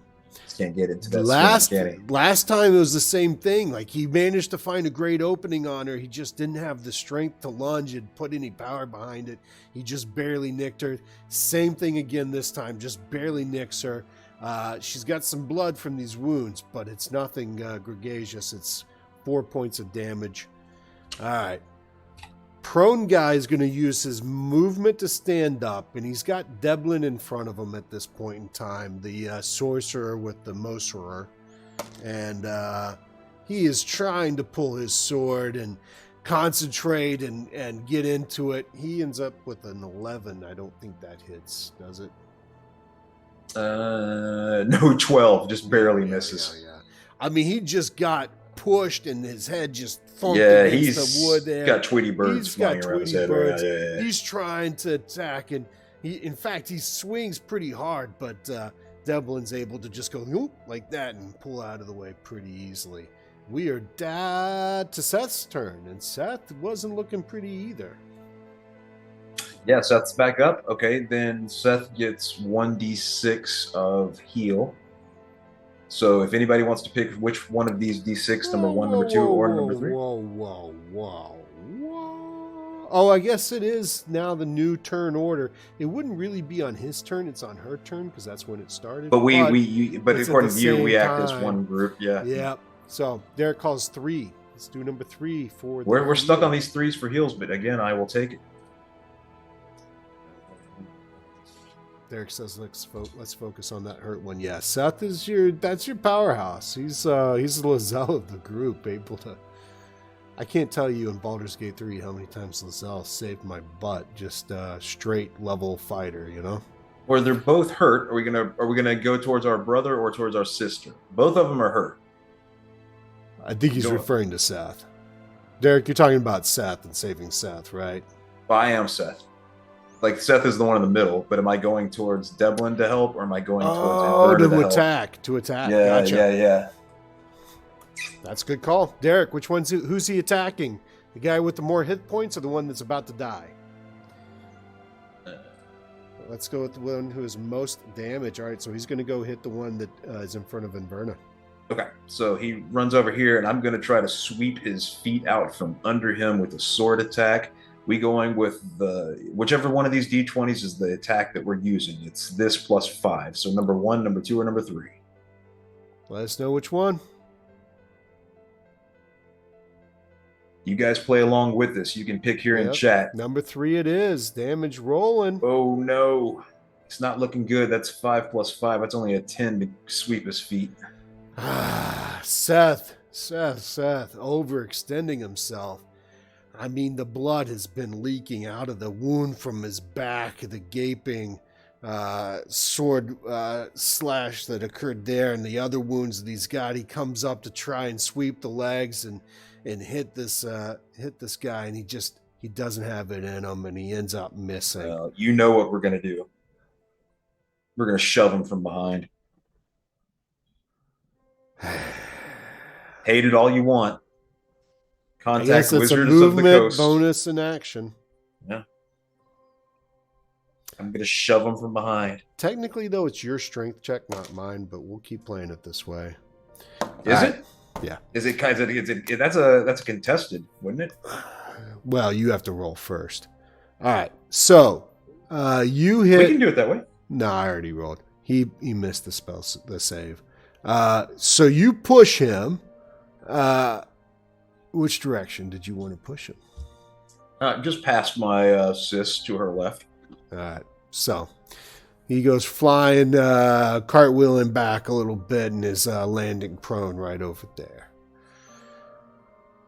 All right. Now, whose turn is it? Inverna. Inverna, yeah. She's going to try to pin him down with a arrow, I think. Yeah. Not really else she can do. She can't, if she takes mark on him, then she'll remove the healing spirit from since we're playing so that we're as a gonna bow concentration attack. spell. So number 1, number 2, or number 3 into prone boy over here. Derek says, fire that bow into the prone guy. We doing it, Derek. We're doing it. Into prony. Advantage on prony. Yep, I like it. Okay, if we're doing advantage, then I'll take it away and we're just going to roll it. Here we go. 14 plus 7 on prone. Yeah, there you go. So that's a... Roll the damage. Roll the damage. Is that a 10 or an 8? Do it. It's an 8. Boo. 1, 2, or 3. Number 3. 3 it is, Derek. I like it. 4. All right. She pulls back, concentrates, releases perfectly as she lets go of her breath. That arrow just sinks straight into his chest, and you see a pool of blood just start to form and pool and cover his chest. He mumbles some words as he slowly departs the earth. He is now dead. He's been pinned to the ground. I like it. And then last up, the only uninjured person of the group, our good old half-elf sorcerer, Devlin. He's got the guy in front of him. We do have, from our draconic bloodline, we can blast our blue lightning once per long rest, but we can save that for later, too. How about we just drop our old thunderclap on bad boy one last time? Roll for it. See if that finishes him off. That's a d20 plus 3. Which one? Number 2 he calls. 2. Hey, Morg, 10, thanks for following. Appreciate it. 13. Might not be enough to knock homeboy out. Roll the damage. Okay. What is it? Get a 6? Shit, keep forgetting. Damage. 1, 2, or 3.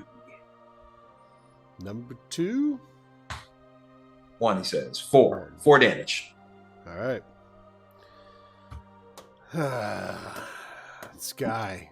This guy just won't give up, will he? You keep peppering him. He's watched his whole world crumble before his eyes. He was just a normal bandit this morning, pillaging and stealing and doing all sorts of bandit. He's setting up for the banditry night, things. getting ready to go to bed here in a minute. He had gone and stolen earlier that day from a wagon a decent amount of ale. He was just going to enjoy the night. And here you come in.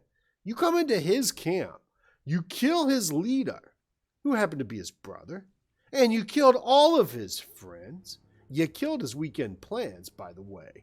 Now you're about to kill him. However, you still have yet to do the job. He's got one more ferocious swing in him. He is just not going to go down without a fight.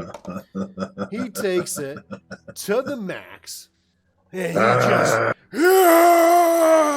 he's literally coming down on you with the short sword like a dagger almost. Like he's not got any form left in him, but it is the ferocity of attack Devlin is not ready for. And he ends up taking 5 points of damage. The sword just digs into his shoulder blade like this because he's like literally coming in like a jump like that. His weekend plans are moot. All right, here's what we're going to do. Devlin, like a linebacker, is just going to come charging in. Devlin or Seth? Or not Devlin, Seth, excuse me. He's going to just, lower his shoulder. We're going to go charging in, boys. Oh, yeah, go. Roll for the hill. Yes, here we go. Number 1.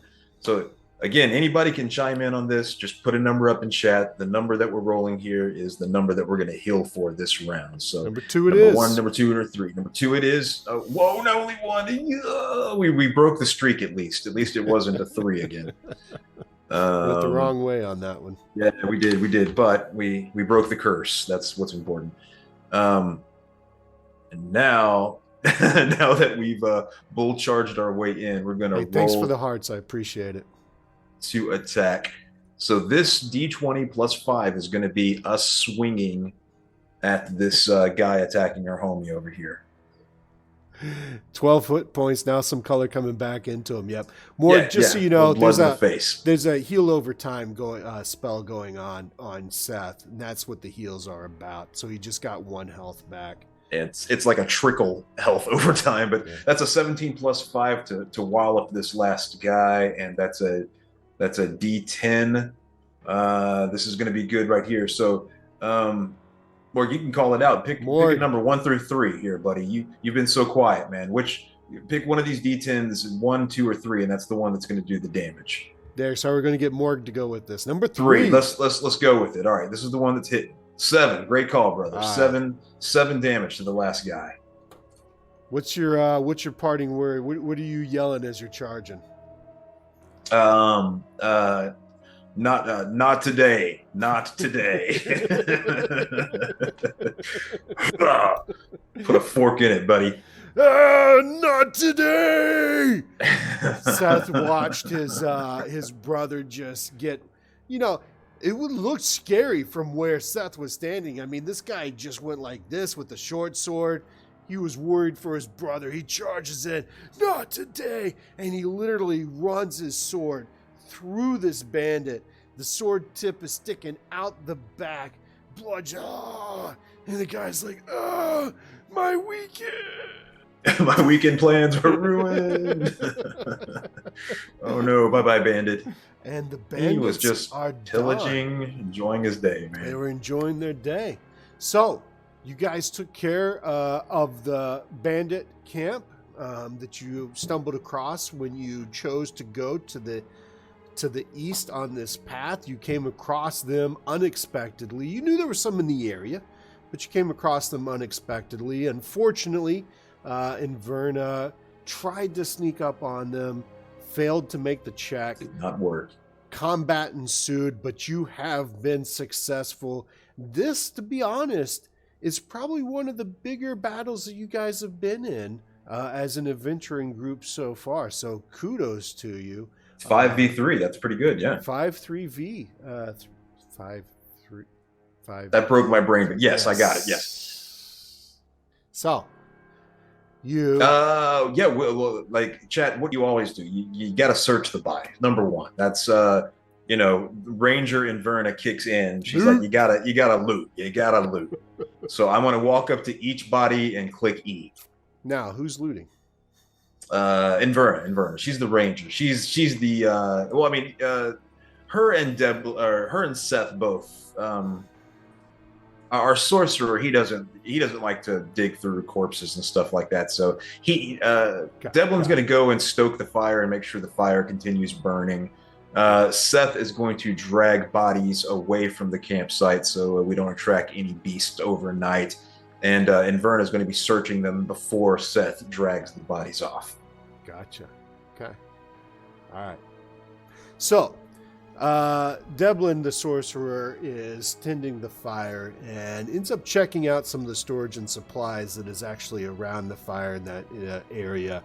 Finds the ale that I was alluding to earlier, as well as some supplies, food, and about 5 gold coins and 4 silver pieces that are just kind of scattered amongst some of these containers. He collects it and starts on dinner.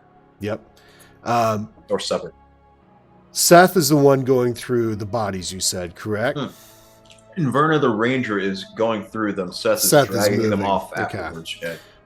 So Inverna starts with one of the bandits. The first one doesn't find anything. The second bandit ends up finding actually a pretty ornate case that when she opens and pulls out, it's a rolled up scroll. Give me an Arcana check on this. Since she is a ranger and has some Arcana skills. What would that be off of? Intelligence or wisdom? Because she Morg, has thank you. Actually, Morg, this is our first night doing this, so I really appreciate the feedback. We normally play Baldur's Gate 3 with everybody, but we wanted to figure out how to do D&D with chat. So yeah, this is try number 1. We're gonna kind of see how it works and try to mold it and make it go as smooth as we can. We want you guys interacting as much as possible. I'm just kind of doing the character acting. You guys are going to be making as many of the choices for us as we can. Absolutely. So thank you very much. She would undoubtedly just pass the scroll to her brother, who is the sorcerer of the group. She wouldn't even try to discern it. She's just going to pass it over to Devlin. She puts it away for right this minute. Yeah.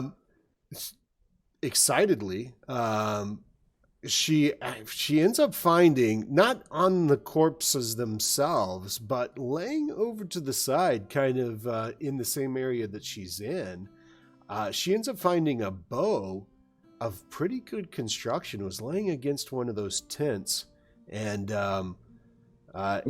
yeah, so she definitely checks it out, pulls on it, strings it, aims at it, maybe even thunks one into something nearby just to kind of get a feel for it. Thanks, Morg. Go ahead and follow us if you haven't. I appreciate it. Yeah. So Inverna pulls on better than what I have. Yeah, the strings just feel nice and new and crisp, and the tenseness. I mean, she feels like she can actually get a better connection with her targets with it. So you can mark that down as a bow +1 from the master craftsmanship that it's been made. Is it a +1 to damage or +1 to hit? +1 to damage? It's both +1 to attack and +1 damage. Yep. Right. So that'll be a plus. Mm-hmm. Nice. Thanks, Morg. Right. Appreciate it.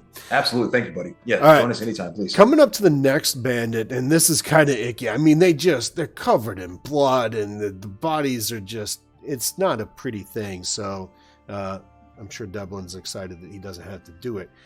She searches through a satchel that this one has attached to him and ends up finding 2 potions. Let me go ahead and get an Arcana check on this one. Or are you going to pass this over to? Yeah, anything that's magic, they'll just that's just the they know each other. They're family. Yep. Derek says hopefully a longsword. I think he's been playing along at home. Right. He might just remember the bandit leader. So this was the taller, gruffier guy. Had the patch on his eye. He was clearly the one kind of in charge here. He was fighting with a longsword, and it actually wasn't with the body, but Seth ended up finding the sword as he was moving the corpses over to where to where Invenar Inverness. Inverna. Inverna, thank you. Inverna was. He finds the longsword on the ground, and it does look like some great craftsmanship as well. Seth pulls it in his hand and is swinging it around, and the balance just seems really nice. The weight of it, it feels great in his hands. And it is a master craftsman longsword, so that would be a +1 as well. Nice. Yeah. All right. Yeah, he gives it a good swing around, as one does. Yeah. Absolutely. All right. So that's there are some other bits and ends. I mean, obviously there's the tents, there's sleeping bags, there's some clothes that may or may not be worth taking. It's been worn by bandits for months out in the woods. Canteens, backpacks, pick, an axe, shovel, things of that nature. So if you needed to find some supplies, you might be able to grab them. Again, you can't grab everything because weight is a concern, and you don't have ways to necessarily haul all this stuff. Oh no! But it is yeah, we feed ourselves, and anything that looks exceptionally nice, we'll grab it. But we're not here to haul junk. Okay. Anything in particular that you're looking for? No. And again, we're filling our bellies and grabbing snacks and eating food and jerky and stuff like that, stuff that we can carry along the way and just not have to use our own supplies. If there's some extra arrows around, and Verna will grab those. We grabbed the potions. I thought you said I think you cut away from that, but you said there were a couple of potions. Inverna can go over to Devlin and give her the magic stuff if you want. gives Devlin the scroll and the 2 potions and say, tell me what you got here. Yep. So, Devlin, the scroll is in a fairly ornate case. You can tell it was made with care. Opening it up, let me get an Arcana roll on this. 1, 2, or 3.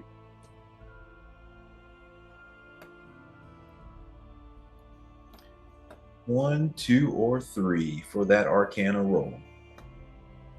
Number 2, it is whammy. A 10 plus 3? 13. A 13. All right, that's gonna do it. This spell, you have not learned it yet, but you're pretty familiar with it. It's a pretty common spell, and it's something that it's talked a lot about in those that are not that much more powerful than you, Devlin. You identified it as a scorching ray spell, so something that you can tuck away for later use. Gotcha. Yeah. Gotcha. Next up, she passes over 2 bottles to you. They're stoppered glass bottles, corks in the top of them with kind of a swirly red-looking mixture inside. If you want to give a Arcana roll on these. Here we go. One more Arcana. 1, 2, or 3.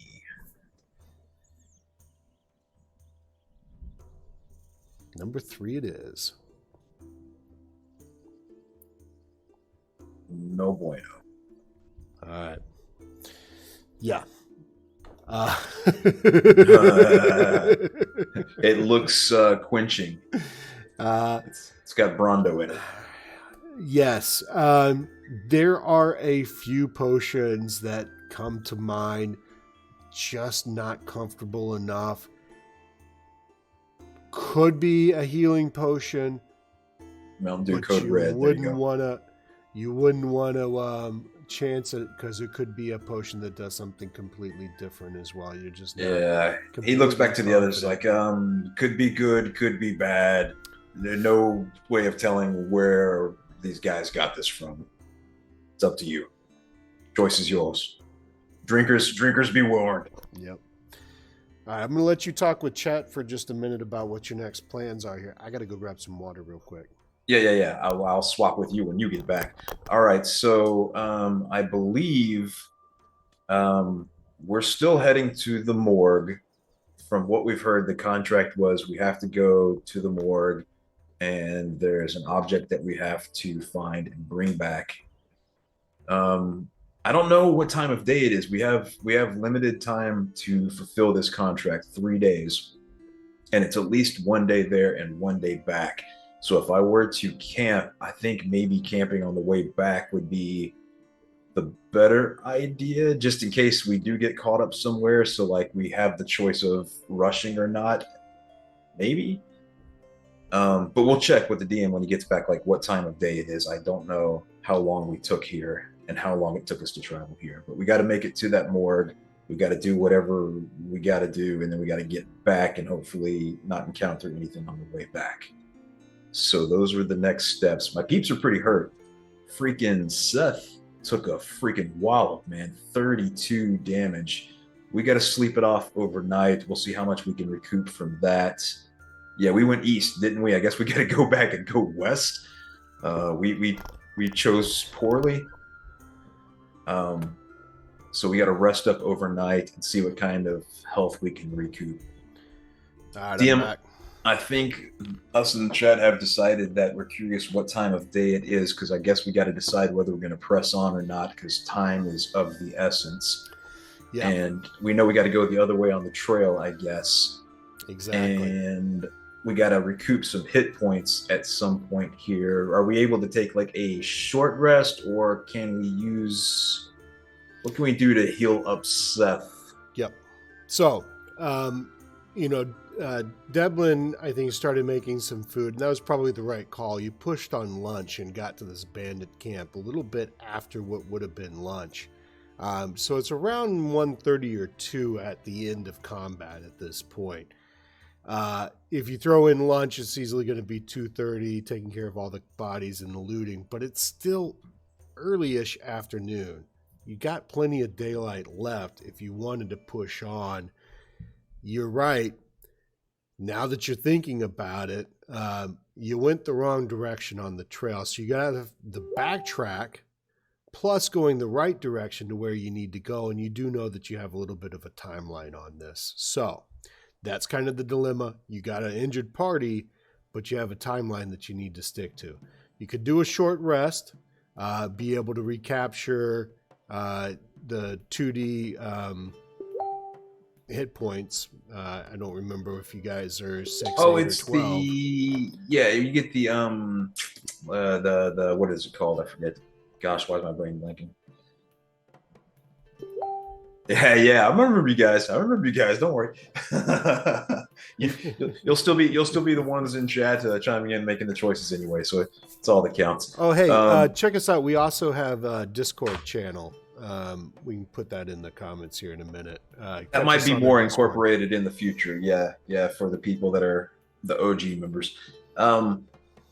He can burn his points. He's level 3, so he gets up to 3 of them, and I think a fighter gets D10s, and he can do that when out of combat. So, so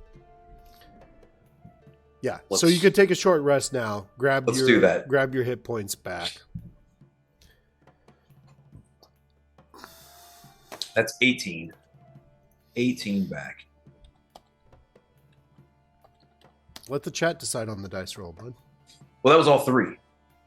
I'm using all 3. All 3 of my D10s. I need them all.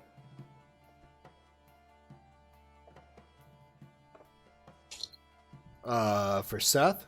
Yeah. Yeah, I was going to say when you did the dice roll, they could choose 1, 2, or 3. Was my point there. Oh, I'm scared of averaging all 3 into 1. No, that's why that can be horrible for me. I need those points, man. I need those points.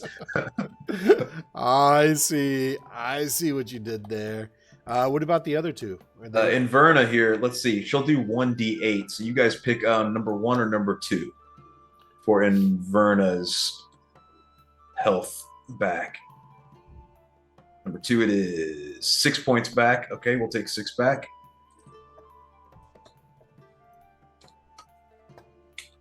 And then, you know what? Devlin's fine. He just got tis but a scratch. Well, you know what?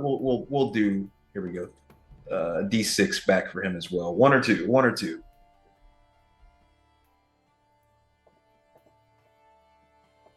One, it is 2 points back for Devlin. So we'll take it. Okay, so we took our short rest. We did a little bit of patching up, mostly on Seth. We got our gear. We got fed. And now we want to backtrack on that path I think we were talking about and head the other direction. Gotcha. That isn't the bandit direction. It is not the direction of the bandits. Okay. And then hold on. You talk to Chad, and I'm going to refill my beverage and go to the bathroom. So give me 2 minutes. Yeah. Break time. Absolutely. Derek, Morg, you guys have been awesome. Absolutely wonderful having you guys in chat. I just put in the chat, the Discord for Squarefire Gaming. We started up that Discord like a month ago or two. We're hoping to do more with it. We also post all of our content to it as well. We do a lot of Baldur's Gate 3 videos. We play a lot of Baldur's Gate. So a lot of content on that, as well as Warhammer, miniature painting, creating video games in Unity, or whatever else geek stuff we're doing this week. So hope you guys are having a wonderful new year. Morg, you are in, Derek, I think you said you have moved and was looking for a table you haven't played lately. Morg, I can't remember if you play tabletop or not. But let me know if you guys play much. I've been playing since 3rd grade. I think it was the first time I played Advanced Dungeons and Dragons. I didn't play 1st edition ever. I played 2nd. No, not yet. I wish I can find anybody to really play with. Yeah, it's since 2000, Derek. I like it. So Morg, I think we talked a little bit about Roll20 is an excellent place to try and catch up a game because they actually post public games there. Like you could find a group. There's a LF, looking for group games all the time there. Also, you check your local, geek store. They usually have people that are running campaigns there, campaign nights, Oh, yeah. I get that too. I think there might be some text-based ones and email-based ones. Might be an option too. I know. For me, I love playing Dungeons and Dragons because it's like a group dream, right? It's like halfway acting, halfway problem solving, halfway creating something together, and then a lot of Mountain Dew and laughing. So I love that stuff. All right. Especially since you got no real idea how to play. So just so you know, on that one, Morg, I'll say 2 things. The local game stores usually run a lot of games for beginners. Like they have special campaigns for like somebody that's never played before. And I got to tell you, Dungeons and Dragons has never been more popular ever in the existence, a history of time.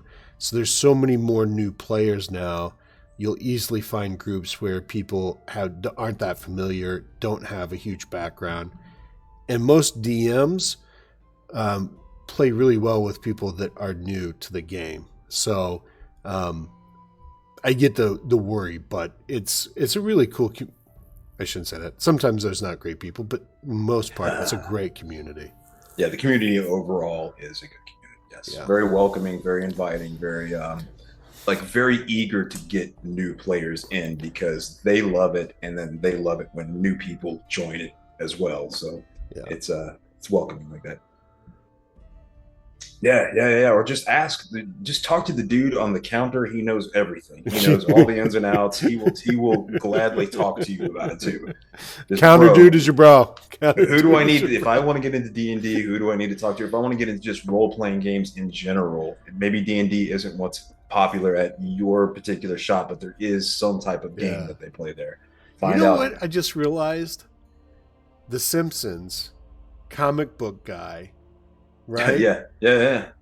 He's probably done the worst job because you never would go up to that guy and try and buy a comic book because he'd just look down and sneer at you like, that was the snobbiest geek ever.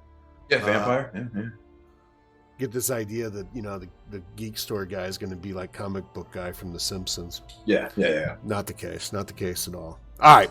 Well, Vampire we're here. Masquerade is great. Yeah, there's a bunch of great games out there. What we're playing. What was the other game that we're playing? It was like the vampires and werewolves and everything. Yeah. That's White Wolf. You play White Wolf. White Vampire Wolf, the Masquerade and the Werewolves, and then a couple other books. They all come together to make the world of White Wolf. Okay. There's been some great, actually, this is kind of interesting. There's been TV shows based off of that. There's a couple of video games as well. Vampire the Masquerade is huge. I loved it. I used to read a lot of Anne Rice, and I played a lot of Vampire the Masquerade back when Interview with a Vampire and all that came out. All right. So back down the trail, now going the only other way. There's only two ways. We're going the other way. Hold on. I'm the DM. I'll tell you what's going on here. Oh, I thought I was going off of memory. My bad. Yes, you do. You pack up what you can, quite a few things. You find a few knickknacks. If you want to write down, 15 gold in total, you ended up finding, I think I had said 5 gold and 4 silver earlier. Lump it all together, you can just call it 15 gold. You managed to pilfer through some additional boxes and stuff. You grab the weapons, you grab the potions, you grab the scrolls. The rest of the stuff, enough supplies to make it the next couple of days. The rest of the stuff, it didn't look like it was particularly worth carrying for the next 3 days to sell at a market. Sure. So head back down the path that you have already traveled and come to the fork in the road. It has now been a couple of hours between all of that, and you are starting to look close to evening time. And we have a poll question at this point. Let me bring this up here. Got the new slide. Yeah, I just got to figure out where I put it. We're traveling along the path and the sun is starting to set. The evening sun is shining between the branches of the trees. Last light's warmth hitting the skin. We don't know where the hells we are. All right, here we go. I need to delete that. That's what it is. You got to kill the old one to start. Yeah. And then I'll describe what the questions are and the answers are here in a second. So we got patched up. We got a new bow. We got a new sword. We got a scroll for our caster. Everybody got a little goodie. Got a little bit patched up. Got fed, and we're heading the right way. Yep. All right. So you come back to the fork in the path, okay? And it's getting closer to nighttime, and you actually have a decision to make now. You can push on to the cemetery. You can try and just pitch a tent or set up camp right here next to the path, or you can try and push a little bit further and maybe find like a barn or some sort of shelter. See if you can find maybe a little bit better of a place to sleep for the night. So that's the 3 poll questions. And I think if you look up in the top left-hand corner, they should be there. Did I get them start? No, I did not hit start yet. Now, the poll is started. Yeah, look at there should be like a checklist in the top left-hand corner. If you click that, these are for the big things we want to try to use the poll just to see. We're testing it out here. Work with us on this. Vote for what you want to do in the poll, top left-hand corner. Yeah, and both Morg and Derek have said push forward. I think they're putting that in the look for a barn. Actually, okay. Well, we got 2 votes for look for a barn, 1 for push to the cemetery. Let's keep this poll open for 1 more second here. See if anybody changes their mind. Somebody wants to go to the cemetery. 2 people said, let's look for that barn. May be a little bit more comfortable. Let's go ahead and end that poll. Thanks, you guys, for putting in there. So the choice is to look for a barn or some other sort of spot.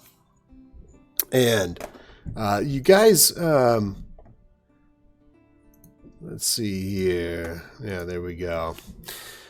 You're walking along, not very far actually. This path is kind of going through the woods. There's some hills and some cliffs, and you end up finding, after about another 10 or 15-minute walk,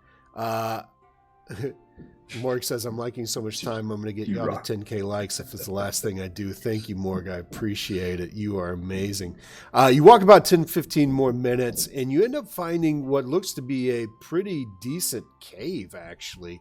You haven't found anything else, but this looks like a nice dry spot. Looks pretty comfortable. It's not super dark, scary, or creepy or anything. It's a pretty wide-mouthed cave. Nicely and level kind of floor. Start to look around. It looks like a pretty decent place. I don't know. You can give a nature check on that if you want with the ranger there.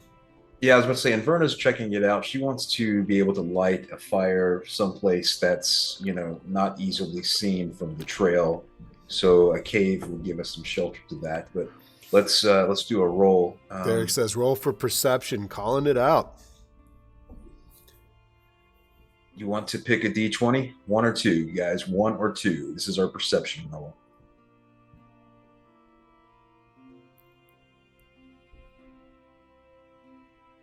Rolling on number 1. Ooh, 2 number 1 choices. 7. All right.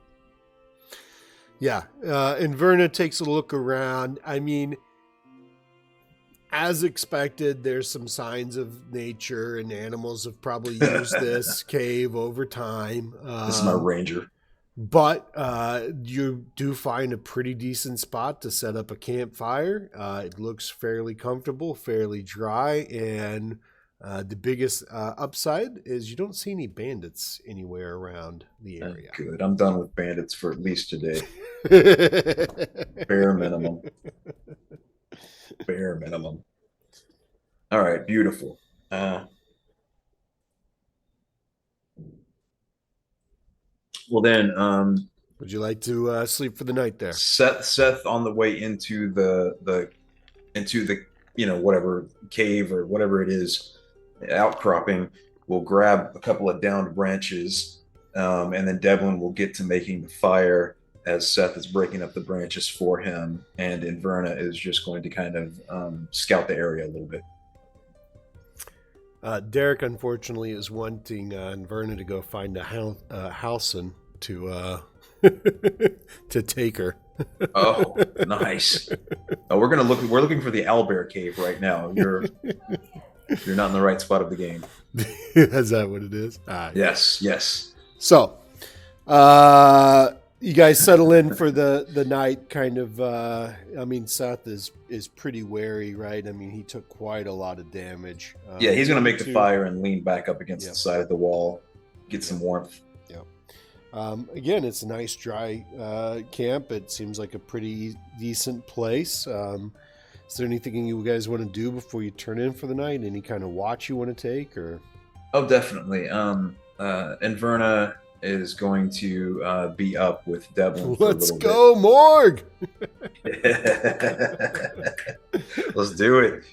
Inverna's going to take first watch. Devlin's going to be up just for a little bit while getting the fire going, and then he'll pass out, and then she'll wake Devlin up, and we're going to let Seth go through the night. Yes! I like it, Morg.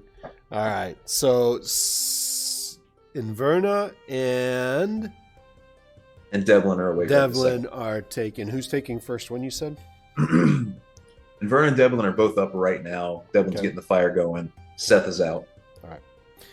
Seth is snoring away, and it's, kind of getting into late evening now, getting close to midnight, maybe even a little bit later. When did you guys want to switch off? Devlin will drop around then, and Inverna is going to take the first watch. And then they're elf, so they don't need long rest. They'll do 4 hours or 6 hour trance or whatever it is. I don't know. So then Devlin will pass out, and then Inverna will swap with him sometime in the middle of the night. Seth is going to get the full night because he's hurt. Okay, so Devlin is awake, right? And Verna is asleep right now, is what you said. Opposite. Opposite. And Verna's awake. All right. Yeah. All right. Let's go ahead and get another perception check. Okay. What's perception off of again? Is it Wisdom. Wisdom? Okay, so it's just a straight D20. So let's do 3 D20s, you guys. Number 1, number 2, or number 3. This is our perception check for Inverna. Number 3. Here we go. 14. That's solid. 14. That's solid. All right. Yeah.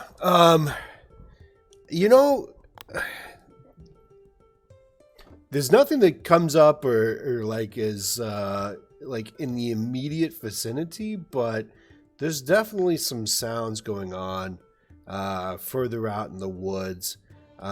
She can tell it's not just your standard kind of, owls or anything. There might be some larger animals out there, but they don't seem to be coming anywhere near or anything like that. Okay. She'll probably I don't know, maybe take a stick or two out of the fire, maybe put one on each edge of the cave opening, just to kind of get a little bit more light on the edge, or to thwart any creatures from wanting to come in. Mm-hmm. And then she'll go and get Devlin, wake him up, and tell him it's his turn, and lay over by Seth and pass out. Okay. So she just wakes up Devlin and says, "Your turn." That's it. Yep. All right. It's kind of like getting towards like 2 or 3 in the morning at this point in time. Let's get a perception check from Devlin. All right, you guys chat. For anybody new joining, you guys are doing all of the role choices for us. I'm just doing the voice acting. So this is the perception check for our half-elf sorcerer who's spending the night in a lovely cave we found along our trail here. Number 1, number 2, number 3. Derek I see number 2. 2. We got a 12 plus 1, 13 for a perception check. Okay. All right. Devlin hears the snap of... Yeah, not bad. Hears the snap of twigs. He's a sorcerer, right? Yes. Yep. And he can tell that it is not the sound of just, normal nature sound. It was definitely the sound of a larger creature snapping a twig very close by. You have maybe 1 or 2 quick actions that you can take. That's about how close this sound is away. These close family members, since a young age, have always operated under one code word, that is pineapple. So Devlin quickly, with a low but urgent voice, murmurs to his brother and sister, "Pineapple, pineapple, pineapple."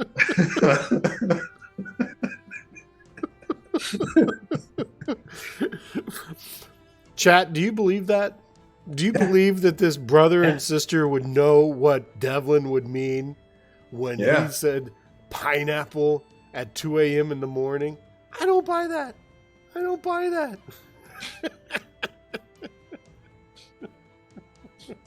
All right, let's see the map. Danger, danger, danger. That might be a little more better. If you ever get to the point of tiered subscription to the highest has to be pineapples. yeah. Pineapple level. Let's see. These two were sleeping right over here. And Devlin ran up. Whoops. Hello now. And said, "Pineapple, pineapple, pineapple, pineapple. Danger, danger, danger, danger." Pineapple merch. I like it. So we tried to set up a store on TikTok, but they wanted to take away our creator deal. But I love the pineapple. I like that. All right. I'll have to sell it from the website, squarefiregaming.com. Check it out. Yeah. We'll have to figure something out there. So Devlin does have enough time, though. He hears this, and it was just, it's purely his wisdom, like to just, perceive that this was not the sound of some ordinary event occurring in the woods, but a predator or something, could have been a man, very close by, trying to remain silent, yet stepping in the wrong spot and making this loud cracking sound. He has the presence of mind to turn to his brother and sister and yell, "Pineapple!" They don't necessarily spring immediately to action, but they are roused enough that these wolves, that's what they are, don't get a surprise attack. So to the quick thinking of, there we go, there's the wolves.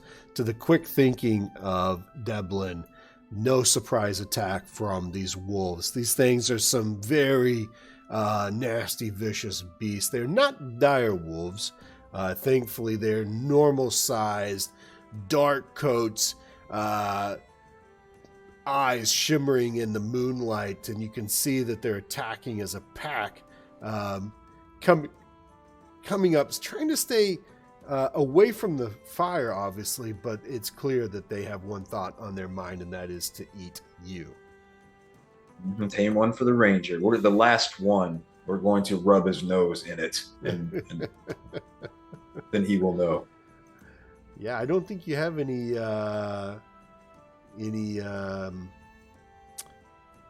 We rolling for initiative? animal friendship. Yeah, let's roll for initiatives here. All right, chat. This is for our group. We get a +3 to whatever we roll. So here we go. 1, 2, or 3. Which D20 are we rolling with?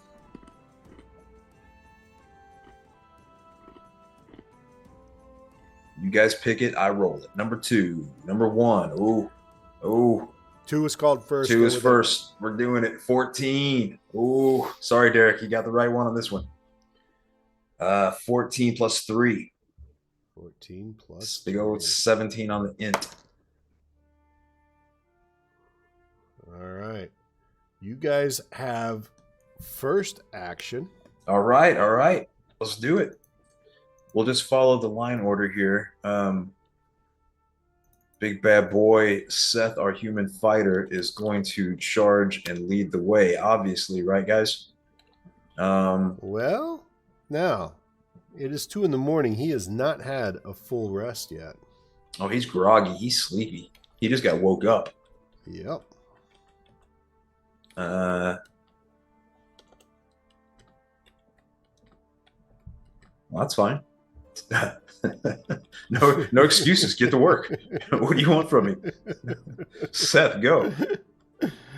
How many squares have we got here? My movement is what? I don't even have a speed, but I'm human, so I'm guessing it's like 5, right?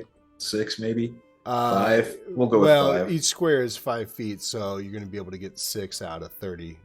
3, 4, 5, 6. Let's do our intimidating yell, guys. What do you think? We can't quite get into action yet, but we can try to intimidate these dumb wolves. Let's do it. Let's try to frighten them.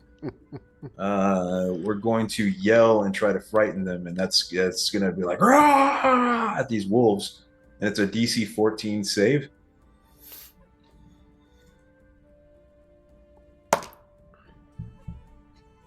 All right. Yeah. Seth groggily stands up, stumbles a little bit, tries to yell in a menacing way at these 5, creatures of the night standing in front of him. Yeah, doing his best barbarian-ish yell. Banging a sword against the shield. Yeah. The wolves kind of like go, huh? I mean, they don't really startle. They look wary, but they look very still ready to attack. That's right. They're confused now, though. We got them off balance, guys. We got them off balance, and that's exactly where we want them. Yeah, we got to fire. He just Seth got woke up, though. He don't know what's going on. He's like, huh, what? That's Seth. Okay, next up we've got Inverna. She's our ranger, and guess what? Favorite enemy beast. So we're gonna have advantage against our favorite enemy. So we're already in a good position. We don't even need to worry about Hunter's Mark because we're already going to have, unless we want extra damage. So we could use our Entangle spell on the wolves instead if we wanted to do that. You want You want a Hunter's Mark? Do a little extra damage? Okay, let's do it. Bonus action, Hunter's Mark on. Ooh. Got a couple of different calls.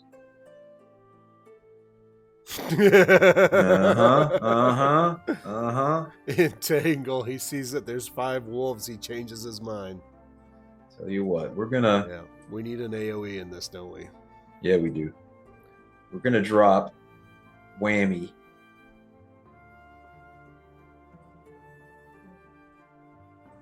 Yeah, I'm not sure that's how that works. Can you zoom in any closer? Because it's hard for me to see. How big is, I don't know how, I think it entangles like a 10 or 15 foot radius.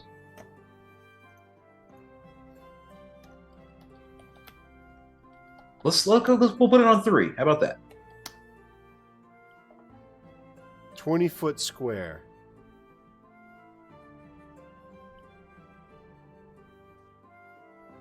I can't see how many squares you're taking up, but it's It's less than 20. I've got it 15 right now. So I can get 4. If it's a 20 foot, then I can get 4. It's 20. Okay. Well, then I'll get these 4 right here. Okay. There we go. All right. And then what's the save on that? The entangle is going to be a DC 14 strength save for the wolves. And she will move up just a little bit. Not much, but just a bit. Okay. All right, chat. Good call. That was a good pivot. We're gonna buy our tank a little bit of time to get in there and do some van damage. Yeah, it's Devlin's turn though. Yep, it is. So our boy luckily got rested.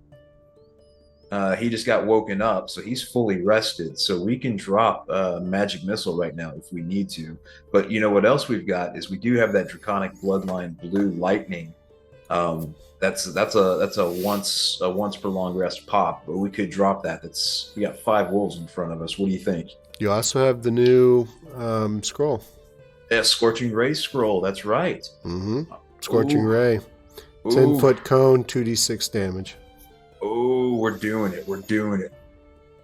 The blue light, seems overkill though. Oh, but like overkill is so much fun. That's what sorcerers do, isn't it? Like that's the whole point of picking a sorcerer is to just overkill the crap out of it. But you know what? Scorching Ray is going to give us that cone attack. So let's do Scorching Ray, and you guys help me pick the roll mod for it. So, how far does that cone go, buddy? It's from your hands shooting out. I know, but like, how far does it go from my hands, though? Like, yeah, how close do I need to be? You got to get up close because it's a 10-foot, so 10 foot past you, so it goes 2 squares out. Ooh, okay. In a cone shape, so you could.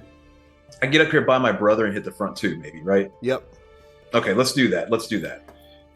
So, what do I need to roll here? Yeah, roll for attack. This is our to hit, boys. So, which D20? Number 1, number 2, or number 3?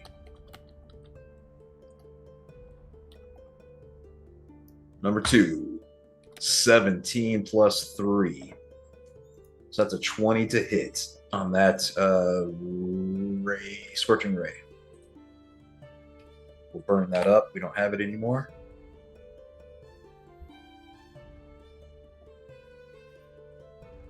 Actually, I'm sorry. I told you this wrong.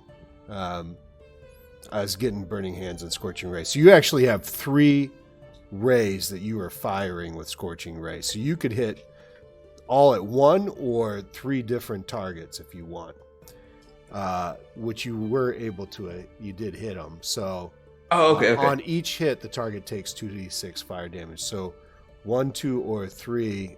You can load them all up on 1, or you can separate them amongst the 3, and you'll be able to hit any of these that you choose. I'm gonna do 1, 2 on left and 3 on right. All right. So roll 2d6, 4d6. 4d6. What's your total there? 6, 10, 15. 15. All right. You light up the first one, and, you actually chose pretty well here. Everybody knows wolves hate fire. That's because turns out when you hit them with the scorching ray, they literally catch on fire. Oh, lovely. You're just shooting jets of flame at this thing. Just spurting like flamethrower blasts. You know what's really, really sad about this, and I'm about to describe this while my dog is right there by literally black looking dog at too. me. Why are you talking about a wolf dying?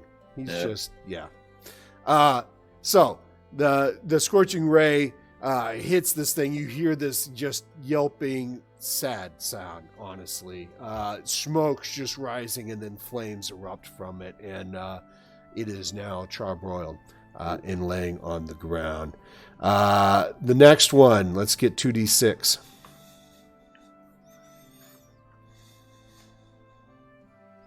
8. 8 points of damage. All right. 8 is great. There we go. Okay. Now, whose turn is it? Wolf's turn. Wolf's turn. Okay. That closes us out. They You got 3 stuck and 1 free. actually they are not stuck. They managed to roll. The first one, at least, is rolled and succeeded on breaking free. We're going to go from the bottom. First. Yep. Charging at now. Who is the one on the right? Devlin? Devlin, charging at the one that just murdered his friend. Mm-hmm.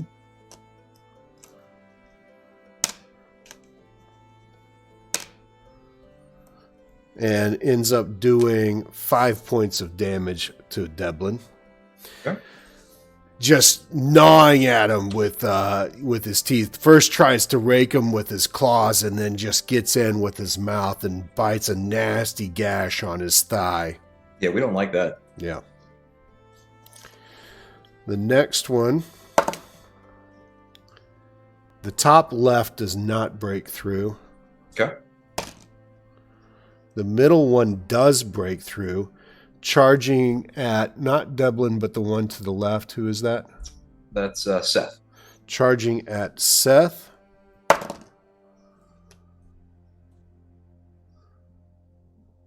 Does not hit Seth. 17 AC, right? Correct. Yep. And the final one comes in, charging at Devlin on the side there. That one does hit. Yeah, that's an 18. That hits.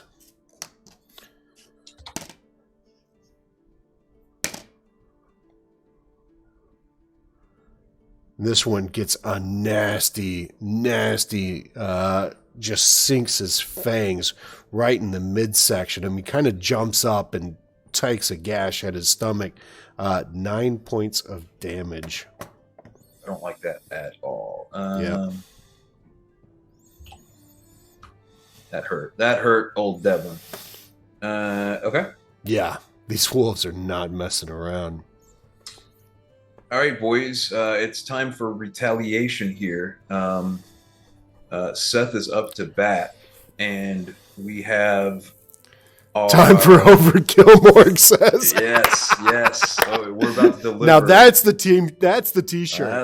That's the T-shirt. Time for overkill. Yep. That's all. That's across the back or down the sleeve or something. We got sword attack time, I think, and we're gonna go. We got the first wolf in front of us. Yeah, I would buy my own one of that. Yeah. This first wolf in front of us here. We're gonna sword attack homeboy. Let's get up 3 20s. You guys tell me. No, thank you for that advertisement. Which D20 is going to be our sword attack here? 1, 2, or 3. Number 1 it is, and this is going to be plus 8 now, I believe. So that's a 19 to hit. Yeah. 19 hits. And then that is 1d10 plus 1 damage. Oh, you're using the longsword now? Yeah. 1d10. So which 1d10 are we using, guys? Number 1, number 2, or number 3? This is for our damage, +1. Number 3 it is +1. 5 points of damage to Wolf Boy right up front. Right up front. Uh-huh. All right. And then we are going to with Inverna now. That's the one. That's the one that had the scorching ray hit it, right? Yes. Yeah. Oh yeah. I'll wait. Do you need to? No, I'm good. Okay. Now Inverna's up. That entangle really isn't doing us any good anymore because it's just holding the one back. So I think we would be better to drop a hunter's mark on somebody. You guys think that sounds? Yeah. Fire the bow. Yeah. So let's hunter's mark. Let's see. We're gonna hunter's mark. She's got a shot on the one over over Seth's shoulder. So she's gonna fire on this first one right over Seth's shoulder with hunter's mark now. So let's get with her new bow is a d20 +8 now. So 1, 2, 3 d20s. You guys, which one is it? This is for our to hit. Number 1, number 2, or number 3. Number 2 it is. Oh, dear God, a 5, a 2, and a 5. That's horrible. That's a 10 to hit. Yeah. You still pulled a 10 to hit. Not doing it. Not doing it. Okay. Oh, I have advantage. You rolled a 5, a 2, and a 5. I know, but I didn't get 2 rolls though. Yeah, all 3 of those would not have hit. No. All 3 of those would not have hit. No. I have favored beast. So number 2, it was my first roll with the middle dice. And a 17 was my second roll with the middle dice, DM. No. All 3 of those rolls. Chad, am I being robbed here, yes or no? Favored beast? Favorite enemy beast? Technically. Derek says technically. Technically being right. You want to tell Derek he's wrong? Derek, I'm the DM. It was a 5-2-5. It was a crap roll. You didn't do it. All right, next time I'm going to roll the dice differently, Derek. Mark my words. He's marked. This wolf is marked. All right, Devlin is up. We still have Devlin, boys. All right, Devlin is up, and we have Thunderwave now, and we've got to go Thunderwave because we got 3 wolves right in front of us. This should hit all 3 of them. So we're gonna Thunderwave all 3 of these dumb wolves right in front of us. This dumb wall of fur in front of us. It's a con 15 save, but we have to hit first. So that's 3 d20s +3. So this is our roll to Thunderwave the 3 dumb wolves. Is it going to be the first d20, the second one, or the third one? You guys pick. Well, let me get it centered on the screen real quick here. No, that scoot it over to you. Number 3, Derek says. Okay, here we go. Come on, big money, no whammies. Oh, wait. No, you were right, Joe. Let me call you back. You were right. It is just a Constitution. I just looked it up. It's a Constitution saving throw on my part. You don't actually have to roll to attack for this. That's what I thought. Okay. You were right. Okay. This is on me. No worries. I have 3 wolves. Yes. What do you have against wolves? They were nice. Well, one just bit me for like freaking 100 damage, so it could be that for starters. They're hungry. So am I. Give them some food. So am I. And now I have to replace the meat that I've got missing from my body. I'm going to feed the puppies lightning, is what I'm going to do. What's the DC on this one? 15 Constitution save. There we go. All right. Roll damage on the one on the left and the middle one. It goes across the board, so it's 2d8, and then it hits them all for the same 2d8, I believe.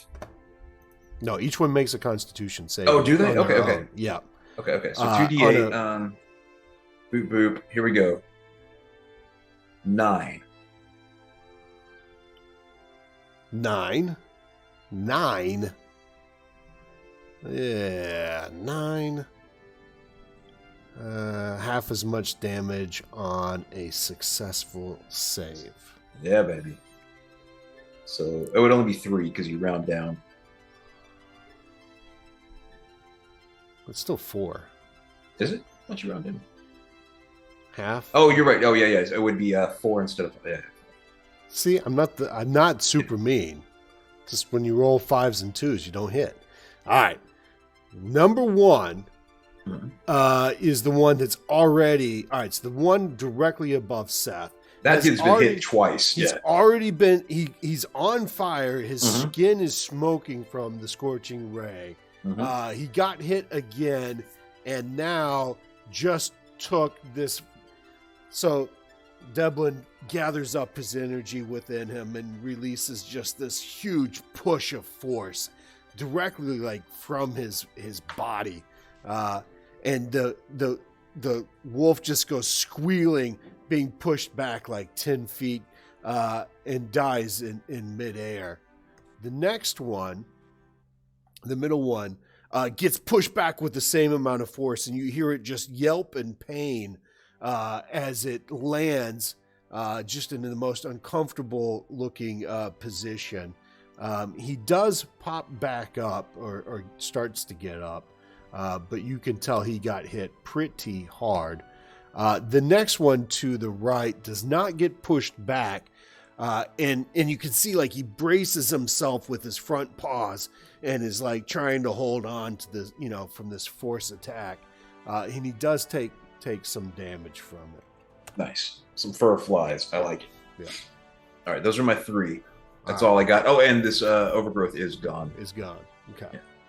So I'm going to start with the back one. He is going to rush in to attack Seth. Yep. And he's seeing his friends just get taken out. He hits at 19, right? Yes. Yeah. I will use my my retaliation after damage on this one. What is the... I've got a shield bash reaction for 1d4. Okay. It's just a small little hit back. He is going to do 7 points of damage. This thing comes in with his teeth just... and actually jumps, lunges at him, and gets a good grip right above his chest right here, and tears off a chunk of skin with him. I don't like that. So we're gonna smack him with the shield. You guys, 1, 2, or 3. This is the shield bash retaliation.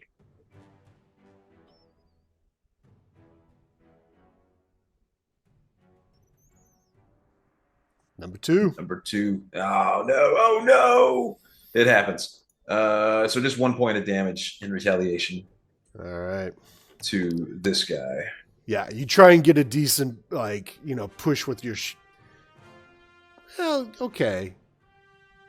Longsword, one-handed. Are you still carrying the shield with you? I've got a +3 strength, so 17 strength. I don't know. You tell me.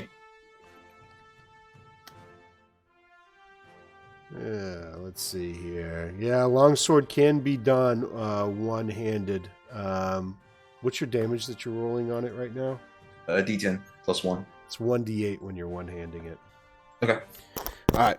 So, yeah, you try and get a good shield bash on him, but, he just ripped a good portion of your skin off, and that's why you weren't able to get any oomph behind it.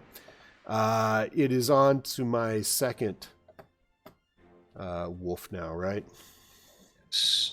Wolf number 2 that got knocked over. Yeah, he got knocked over. He's going to use his movement to get up and get back over to you. This one is hurt quite a bit. He got hurt pretty decently from that, but he is snarling and vicious and coming after Devlin there at the front. He is not able to connect, though. The one on the right comes in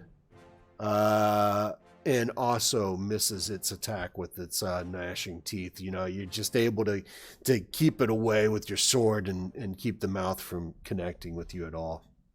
All right, boys, it's sword and board time. This is for our first guys. Seth's our fighter's attack. Swing the sword. Swinging the sword. Number 1, number 2, or number 3.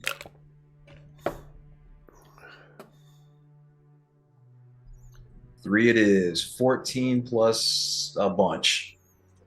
14 plus hit. Time now, for overkill. Right? What's the damage? 1d8 plus 1. You guys, number 1, number 2, or number 3.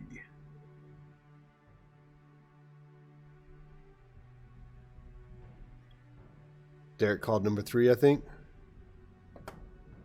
Number 1, he said. So it's 6 plus 3 was the number 4. 6 plus 1? 7. All right. That's 7 on this guy right here. Yep. So end up, just getting a great connection with that long sword, just slicing open some of the tendons on its back shoulder there, but it is still gnashing and gnarly and trying to get for your neck. Nice. That was he has not used his action surge, but I don't think we need to burn that since we just had a long rest. Derek saying shove the wolf. Yeah, shove the wolf. We're gonna shove the wolf. How do you want me to? Do you want to do that differently now? Do you want me to make the strength save? No, I'll do it the way we've been doing it. Keeps it fast. That's the only reason I kind of did it that way. Yeah, he rolled well enough though. Okay, and then we will drop a Morg says tame the wolf. The problem is I don't think that the Rangers got a way to subdue the wolf. Maybe if you can knock them unconscious and then care for them and kind of return them to health. But there's not a really great way to kind of subdue the wolf to be able to take the time to tame it. We will hunter's mark that guy. Okay. And then for our bow attack, you guys tell me which D20 is our attack. 1, 2, or 3. Yeah. Number 2 it is. 10 plus 8, so that's an 18 to hit. You have advantage. Yeah, and advantage. Oh, what does 18 is going to hit, right? Yes. And then that's a D8 plus 1. Which D8 is it going to be? Number 1, number 2, or number 3? This is for our damage on the wolf plus 1. Number 1 it is. Oh, you've got the curse, man. 2 points. It's okay. We're gonna get warm. Don't you have? We're gonna get hot here. Don't you have hunter's mark on it for the extra damage? Yes. So that's 2 plus another D6. So 6 total. 6 total. And which one is it that you were hitting? That would be the one that's marked right here. That's the one that came up from the back. That's the one clinging to life. No, yeah, you're right. It came from the back. Yep. It is now. Yeah, this one has gotten. Seth just lashed on its back and opened up some of its muscles, and you see blood just kind of weeping out of that. Now there's an arrow that's kind of sticking straight out of its chest. It's whimpering. It's clearly super damaged. I mean, it is not doing well at all, but it's giving you a glare of like, you are its enemy and it's still trying to kill you.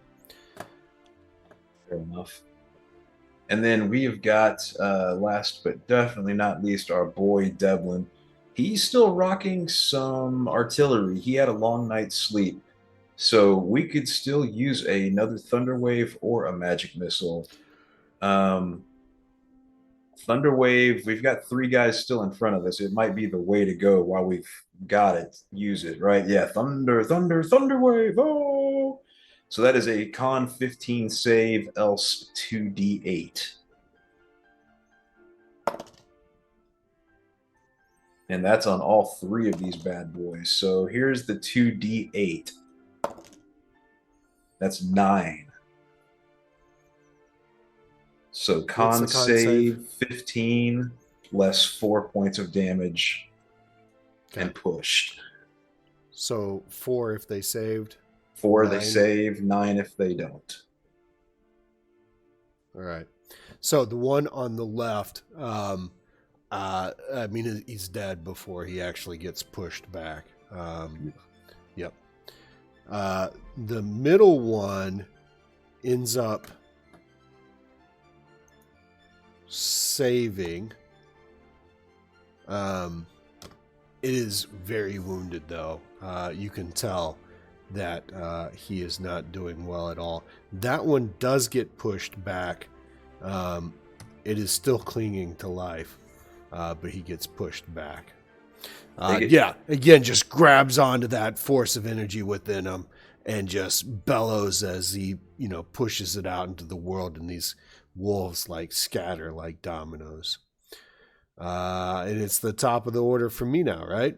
Mm-hmm. All right. Wolf number 1. Wolf number 1 is gnarling and gnashing and trying to hang on to life and go after Devlin. Why? Not able to connect. The next one comes up trying to connect on Devlin, actually. Okay. He's on the other side, yeah. This side? He didn't want to mess with Seth. I don't blame him. He does not connect either, though. Okay. Yeah. You guys lucked out on that. All right, boys. Seth is going to step up to bat here. You know what time it is. Yeah, we lucked out. We saved on damage on that one. All right. We're going to sword swing away, Meryl. Swing away. Number 1, number 2, or number 3? Yeah, I don't think Seth's doing too well, is he? No, man. He's had some not the greatest rolls. How's Minerva doing for health? Yeah, no, this is our supposed to, yeah. This is our time to rest and heal. Number 1 is a 1. Ooh. Roll that one again. Roll again. Let's roll a single 20. Yep. 7. Not much better. So Seth is just feeling the fatigue and feeling, this is the second combat of the day. He's taken a lot of damage. He's put everything that he had. He wanted to just get this combat done, and he swung a little bit too hard, completely missed the wolf, and the sword actually falls out of his hands and is flown back behind him about 5 feet. Just slipped as he, completely whiffed on his attack. So the sword is on the ground now.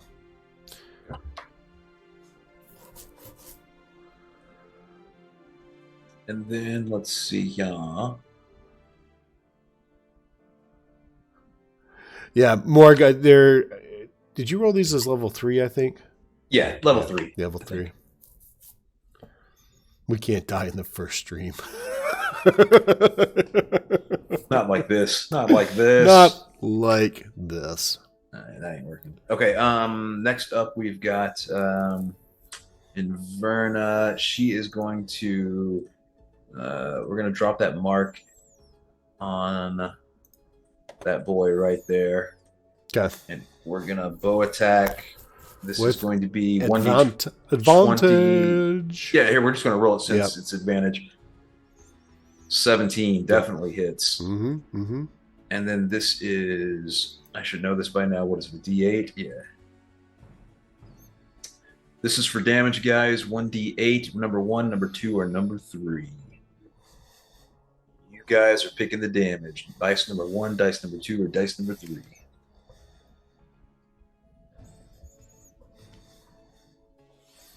Number 3 it is. 6. There we go. Finally, a good hit. 7 points of damage to, plus an extra d6. So that's 7 plus 4. Oh, wow. 11 points of damage to homeboy right here. Is there any other damage that you'd like to just add to this attack? I would love to add more. Yes, please. All the damage. Time for overkill. Kill. Yeah. So this is with the bow, right? Yes. Yeah. The arrow literally sticks through his throat He's going up. He's like snarling, ah, and the arrow just gets him like right through the windpipe, and you can see the backside of the arrow is such a clean shot. The backside of the arrow has come out, and the thing just starts gurgling, and then foaming and falling to the ground. We ain't dying, boys. We ain't dying. We're having wolf for dinner is what we're doing, or for breakfast, I guess. All right, and now we've got Dublin up. Yeah, didn't you know that his name, that their last name was Wolfsbane? Seth Wolfsbane. Yeah. I love Rangers. Yes. All right. Yeah, Morgans. All of this is Thunderclap is the request from Derek.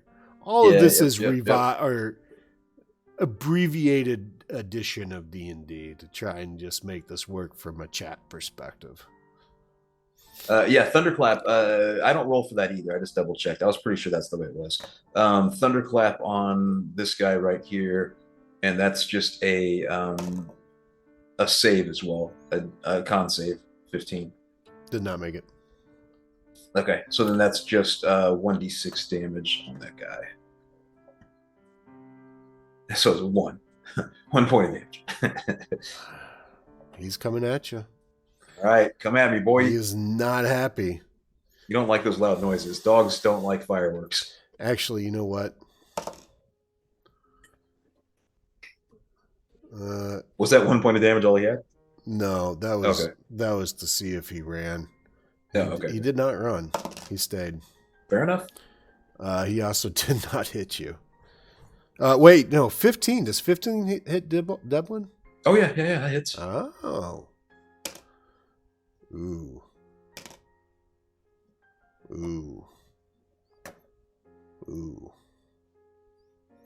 What is Devlin at?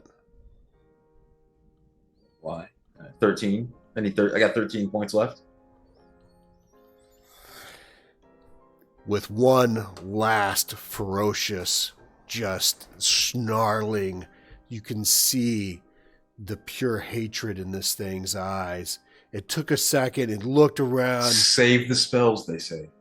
It looked like it was going to maybe bolt, but it lasered back in on you in one lunging jump. It literally, its claws dug into your chest, and it's got you right by the throat. 11 points of damage. Blood is just dripping down your throat. And it just takes a chunk out. 11, we're alive. We're alive. We are alive. Thank God. Big bro is going to step in now. Big bro's going to step in now. Better do something. Big bro's going to step in now. You guys, 1, 2, or 3. What about that sword? Come on now. What about that sword? 1, 2, or 3. 16. That's going to do it. And then for the D8 damage, number 1, number 2, or number 3. Big numbers. Come on. Number 3. Here we go. Whammies, 8. No whammies. Yes, 8 plus 1. Seth takes one look at what this dog has done to his brother, comes in with the baseball swing with this giant long sword, and just cleanly slices off the head of this wolf. Blood's just splurting out of the neck. The head goes flying off this direction. And the last wolf is decapitated. This cave is clear. All right. Yes. Seth goes immediately to skinning the closest one for meat to throw on the fire. So not everybody in my party got a rest. Only 2 out of 3 members got their round. So it is 2:00. You have the ability to sleep in and still get a full rest tonight. That's where I was going with that. If we can do that, even if we leave a little bit later than what we thought we wanted to, I would do that to get everybody rested. Yeah. Now, here's the real question. It is 1046. Yes, this is where we will probably need to be calling it somewhat here. Yeah. And pick up on a part 2 as soon as we can, for sure. Yeah. So to recap all that's happened, you guys met Duke Farrington at the bar, the Last Breath Inn in Greenhaven, which is a village between the capital of the kingdom and the beach. It's a decent-sized village for merchant travel. You met a shady character in the back of the inn whose name's Duke Farrington. He asked you to go to the cemetery, this crypt, to retrieve an artifact for him, a book, and he gave you a map. Unfortunately, that map didn't mention a fork in the road, and you ended up going the wrong direction on that fork, ended up in a bandit camp, and took out this family. You don't know this, but they're actually brothers. This family of bandits there. Headed back, tried to find a place to sleep for the night, holed up in a cave that happened to be the home of some wolves that were not too happy about your taking over their lair, and they just attacked you. You successfully dispatched them, but Deblin now is barely clinging to life with 2 hit points. Earlier it was Seth who was near death's door. Now it is Deblin. And it's time to take stock and think about, this has really turned into something maybe more than what you were anticipating. And with that, we're going to close it out for the night. Should ask for more money. Should have asked for more money. Next week's episode, hopefully we'll do this within the next week. We'd love to keep this going. We'll see what happens next. The cemetery crypt, is that something still on the table? Going after this artifact? We'll find out. Thanks for everybody's sharing and liking, all the support. Appreciate you guys. Morg said my favorite pastime is to tap the screen where the wolves are. Smush it, smush it, smush it. You guys are awesome. Thanks, Derek. Thanks, Morg. Thanks for those that have been watching along that didn't chime in. I hope you guys have a wonderful evening, and we'll catch you next time. Appreciate you guys.